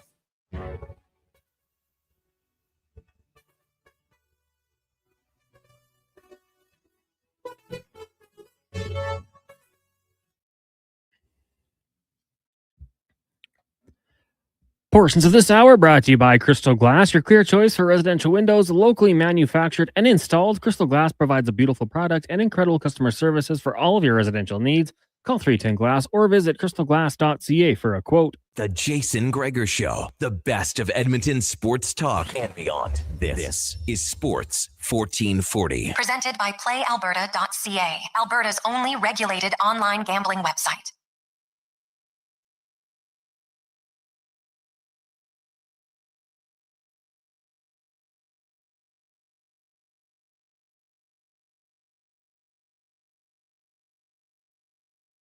.ca, where you can get in the game. $55 million up for grabs tonight in Lotto Max. And while you're there, check out the Jason Gregor Show odds boosts. Got a lot of parlays on the dry side of the line, combining again tonight. Oiler victory, maybe? What do you think? How you feeling, Oiler fans? Nervous, excited, or is it over? Some of you say it's over. End the season, and you could be right. But what if they win? All of a sudden, you'd be like, I got to watch Game 6. That's why it's true. It's a cliche because it's true. It's never over till it's over. You don't know. You don't know. We know what the odds are. The odds are definitely not in their favor, but they're not zero. And they're not even 1%. Looking at it historically, it's about 10% chance to see where it goes. So there you go. 833-401-1440, 833-401-1440. Loops is up to $5.25 on our tickets for tonight. The Elks have made their pick. Linebacker out of Rutgers, Daryl Jabom is who they took, third overall. This was after Vaccaro. The two linemen went first, second, Vaccaro and Henning. And now Winnipeg took defensive lineman Newer Gatguth out of Wake Forest. Let's get to Cam Tate and the 2-minute warning, brought to you by Legacy Heating and Cooling, home of the no payments, no interest for 1 year on your AC. That's right, AC, because it is heating up, baby. We're going to get to 20 degrees this week, so don't wait till you're too hot. LegacyHeating.ca. Cam Tate, longtime journalist in town. Cam, born with cerebral palsy. He's in a wheelchair. It's never slowed him down. 45 years in the industry. Cam's always wanted to be on radio. Now, through the wonders of technology, Cam's words come to life in the 2-minute warning. On a day when we are bombarded with information from the Oilers quick, very quick, morning skate, when Connor McDavid is a game day decision due to injury, ankle sprain perhaps, when the Oilers season could very well come to a crashing, disappointing end, an unwelcomed cursor to an off-season with far more questions than answers. On days like these, perhaps days we take for granted, we are profoundly reminded of the gifts we have. And if you cover hockey, morning skates may seem mundane, but it's a privilege, when it really matters. Not like a minus 45 January juncture in Edmonton, complete with a snowstorm. John Garrett was missing Monday morning at the morning skate of the Utah Mammoth. To get notes, hear quotes, and visit, there's the keyword, visit with the rest of the media, all in preparation of broadcasting Game 4 of the Mammoth and Las Vegas Golden Knights. When John didn't show up, someone checked his hotel room. They found his lifeless body. Reaction from the hockey world. A closeness of brotherhood and sisterhood, hard to describe if you're not part of it, was quick and emotional. The Sportsnet crew did not do the broadcast Monday and canceled covering of the series. Anaheim Ducks coach Joel Quenneville began his media availability this morning with a warm, kind statement about John, saying, "He was one of my favorite people." Online comments and reaction showed true, genuine love for John, a former NHL goaltender turned broadcaster, someone who came into our dining rooms, living rooms, and basements to do what he did the very, very best. Talk hockey. The last time I had a visit with John was, fittingly, at a morning skate. It's times like this we search for ways to remember someone and carry on their legacy. I am vowing to be kinder to others. Look at people straight in the eye when I talk to them. Make them feel like a star. I'll continue to hone my visiting skills everywhere I go, but perhaps especially when I go to morning skate. Rest well, my friend. This is Cam Tate, Sports 1440. Yeah, very unfortunate passing for John Garrett. Our condolences to all those who worked closely with John over the years, but more importantly to his family and friends, as it's always heart-wrenching when someone passes away unexpectedly. So John was always smiling, pretty funny guy, great nickname, Cheech. I think you can probably understand why. So it was awesome. But rest in peace for John Garrett. 833-401-1440. Some other news, because, hey, it's not just hockey. Of course, Boston trying to stave off elimination like the Edmonton Oilers. The difference is Boston's on the road tonight. But also tonight, on the mound for the Toronto Blue Jays, Trey Savage is back. And so far, so good for the young Blue Jay pitcher. 3 innings. We gave up 3 hits, but no runs, no walks. Surprisingly, no strikeouts. But it is 0-0 with the Blue Jays batting in the bottom of the third. And getting Savage back, who I assuming is on a pitch count. Tonight he's at 41 pitches through 3 innings. So, if he keeps up that pace, probably could get in 6. Maybe they might have him just only on a 5. We'll kind of see how it goes. But obviously, Cons, it's a good sign to get him back on the mound for the Jays.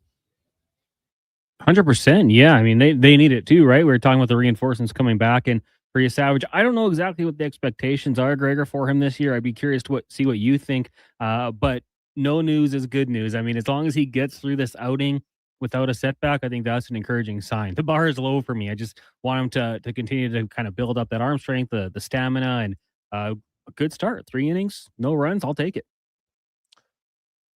Yeah, very much so. Another offensive lineman, Jonathan Dennis, taken by Hamilton. So that's 3 O-linemen in the first 5 picks. No surprises. Pretty good O-line class in the CFL. What's your thoughts on the rule changes of the CFL? Well, I guess, yeah, the playoff changes. Playoff changes. I'll tell you, at first, I think I was like a few people where the first thought was, okay, well, everyone makes the playoffs. That kind of maybe diminishes it just a little bit. But then I think you're just getting more football. Is that really a bad side? And, the cream's going to rise to the crop. That's the way it always goes. And I'm looking forward to seeing it. I think it's fun. And when I look at the bracket, the way they have it set up, I thought, this just seems like one of those proposals that you'd see go to a pro league and would never be passed. But the CFL passed it. And it's going to be fun. It's going to change things up. It's different. And, we've long talked with the CFL and, the diminishing value of the league. And, how do you maybe get people talking about it, get people checking it out, following along a little more closely, and something to look forward to. And this has it. Like, I think this is a really cool thing for fans to pay attention to. The media, obviously, with a little bit of a change, giving it a little bit more attention. It might not be the most orthodox way, but they're trying things. And to me, that's a good sign. Anytime you have your better teams playing more playoff games, I don't see how that's a negative. Right? That's how I look at this. Your better teams are playing more playoff games. That's what you want. Right? That's what you want. Like, think about week 1 of the playoffs, Connor Halley. That 1-2 game is going to be massive. It's going to be massive for people to watch because you get a bye, right? There's lots to be intrigued by for that, I believe. I like it quite a bit. Just because it's different doesn't mean it's bad.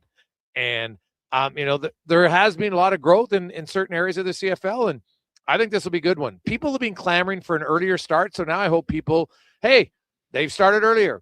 You want to go to playoff games now? The playoff games will all be most of them will be done, starting in October. And it's also the thing I like best, Con, like Labor Day is going to be in the final month, basically, of the regular season. Yeah, that's awesome. Kind of changed that whole season doesn't start till Labor Day thing. Like, no, yeah, you're gonna be right in the thick of things. And for those who don't really understand it, the top 2 teams in each division will play. You'll have the 5 versus the 8 seed, the 7 versus the 6, and the winner of the top 2 seeds gets that bye week. The losing team will play the winner of that play-in game with the lower seed. So, yeah, like you said, I mean, it's going to create new matchups, which I think is fun. It's different, and that's not bad. I mean, to me, that's kind of the only complaint people will have is just that it's different. Yeah, 100%. And, hey, different doesn't always mean bad. I know everybody doesn't like change, but I think in time, these new changes are going to be better for the league. Speaking of changes, we've talked about it a lot. The Edmonton Oilers, can they change the direction of this series? Because right now it's not going to the direction they wanted. And you're down 3-1. It's obviously a deep hole. They got some injuries. I think there's a lot of people counting them out like, you know what? They're done. And maybe, right, like here's where it becomes a little bit of a mental battle. Because if you think you're done, well, then you're done. And, I didn't get that sense today from any of the players. Because I'll be honest, Cons, I've been in rooms before when teams were down. Like when the Oilers are down 3-0, Colorado knew the series was over. Right? Like I knew it was over. Funny enough, when they were down to Florida, I didn't get the same sense. Right? Now it's a Stanley Cup final, so maybe it's a bit different, but the Oilers had some real injuries that year. They got some injuries this year too. And you know what? Maybe, we said this before the playoffs. So what is the one great equalizer? And it's the unknown that you can't control, and it's health. And that's why you can never, there's no guarantees in sports. 1 or 2 key players get nicked up. It's not the same when teams are close. Now, that doesn't mean teams with injuries haven't won before. So we'll see what the Oilers do tonight. But I would be surprised if Edmonton doesn't come out with a more professional performance tonight when it comes to just their defensive zone play and puck management. I'm not saying it guarantees a win, but that's what I would think it's going to come to for that one. So congratulations, Loops. He's the winner. He's going to the game for the tickets. Thanks to everybody else who bid. Some last-minute bids to get it up. But Loops is the winner. Congratulations. We'll get to you where you can send the money, and then we'll get your tickets. That's awesome. Coming up, we got the pregame show with Andrew Walker, Donovan Paulson. They'll have lots more coverage on the Oilers as well as the other games. Looks like we got some early scoring in Buffalo. So we'll get to all that and more. On behalf of Connor Halley, Declan Kruger, I'm Jason Gregor. Have yourselves an awesome night. Goodbye from On the Rocks, Jasper Abbott, 118th. Be sure to get down here. They got some seats left, a few of them. If you want to come down and watch the game with 400 of your fellow Oiler fans, it's going to be a great atmosphere here. Lots of great specials for food and beverage. Now, let's get to the Con Man and a Sports 1440 update brought to you by Mortgages to Go. Do you need cash and have equity in your home? Mortgages to Go has you covered. When the bank says no, they say yes. Call 1-888-888-9859-98 or mortgagestogo.ca. Good night.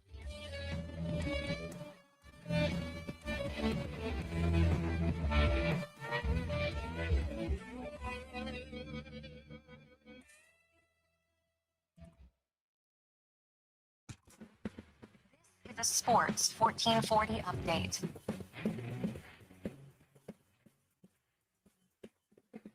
Game day, Oilers Ducks, game 5 as the Oilers try to stay alive, currently trailing 3-1.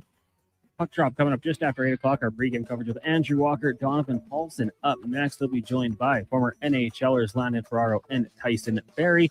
Out in Buffalo, Sabres leading the Bruins 1-0 after Rasmus Dahlin scoring his first of the playoffs. 13 minutes left. Sabres up 3-1 in that series. And at 6 o'clock, we got the Stars and Wild from Dallas. That series tied at 2 games apiece. In the association, Celtics up on the Sixers 45-37 in the second quarter. Boston leads that series 3-1. Later tonight, Knicks and Hawks from New York. And you got the Spurs trying to wrap up their series against the Blazers.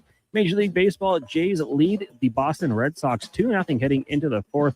Trey Savage getting his first start of the season in this one. Elsewhere, Cards have a 5-0 lead over the Pirates. Reds lead the Rockies 4-1. Astros trail the Orioles 2-1. And the Rays up on the Guardians 1-0 in the 7th. Later on tonight, Yankees in Texas. Padres host the Cubs. Royals get the Athletics. And the Dodgers up against the Marlins. CFL draft underway. The Edmonton Elks selecting Daryl DeBohm out of Rutgers with the 3rd overall pick.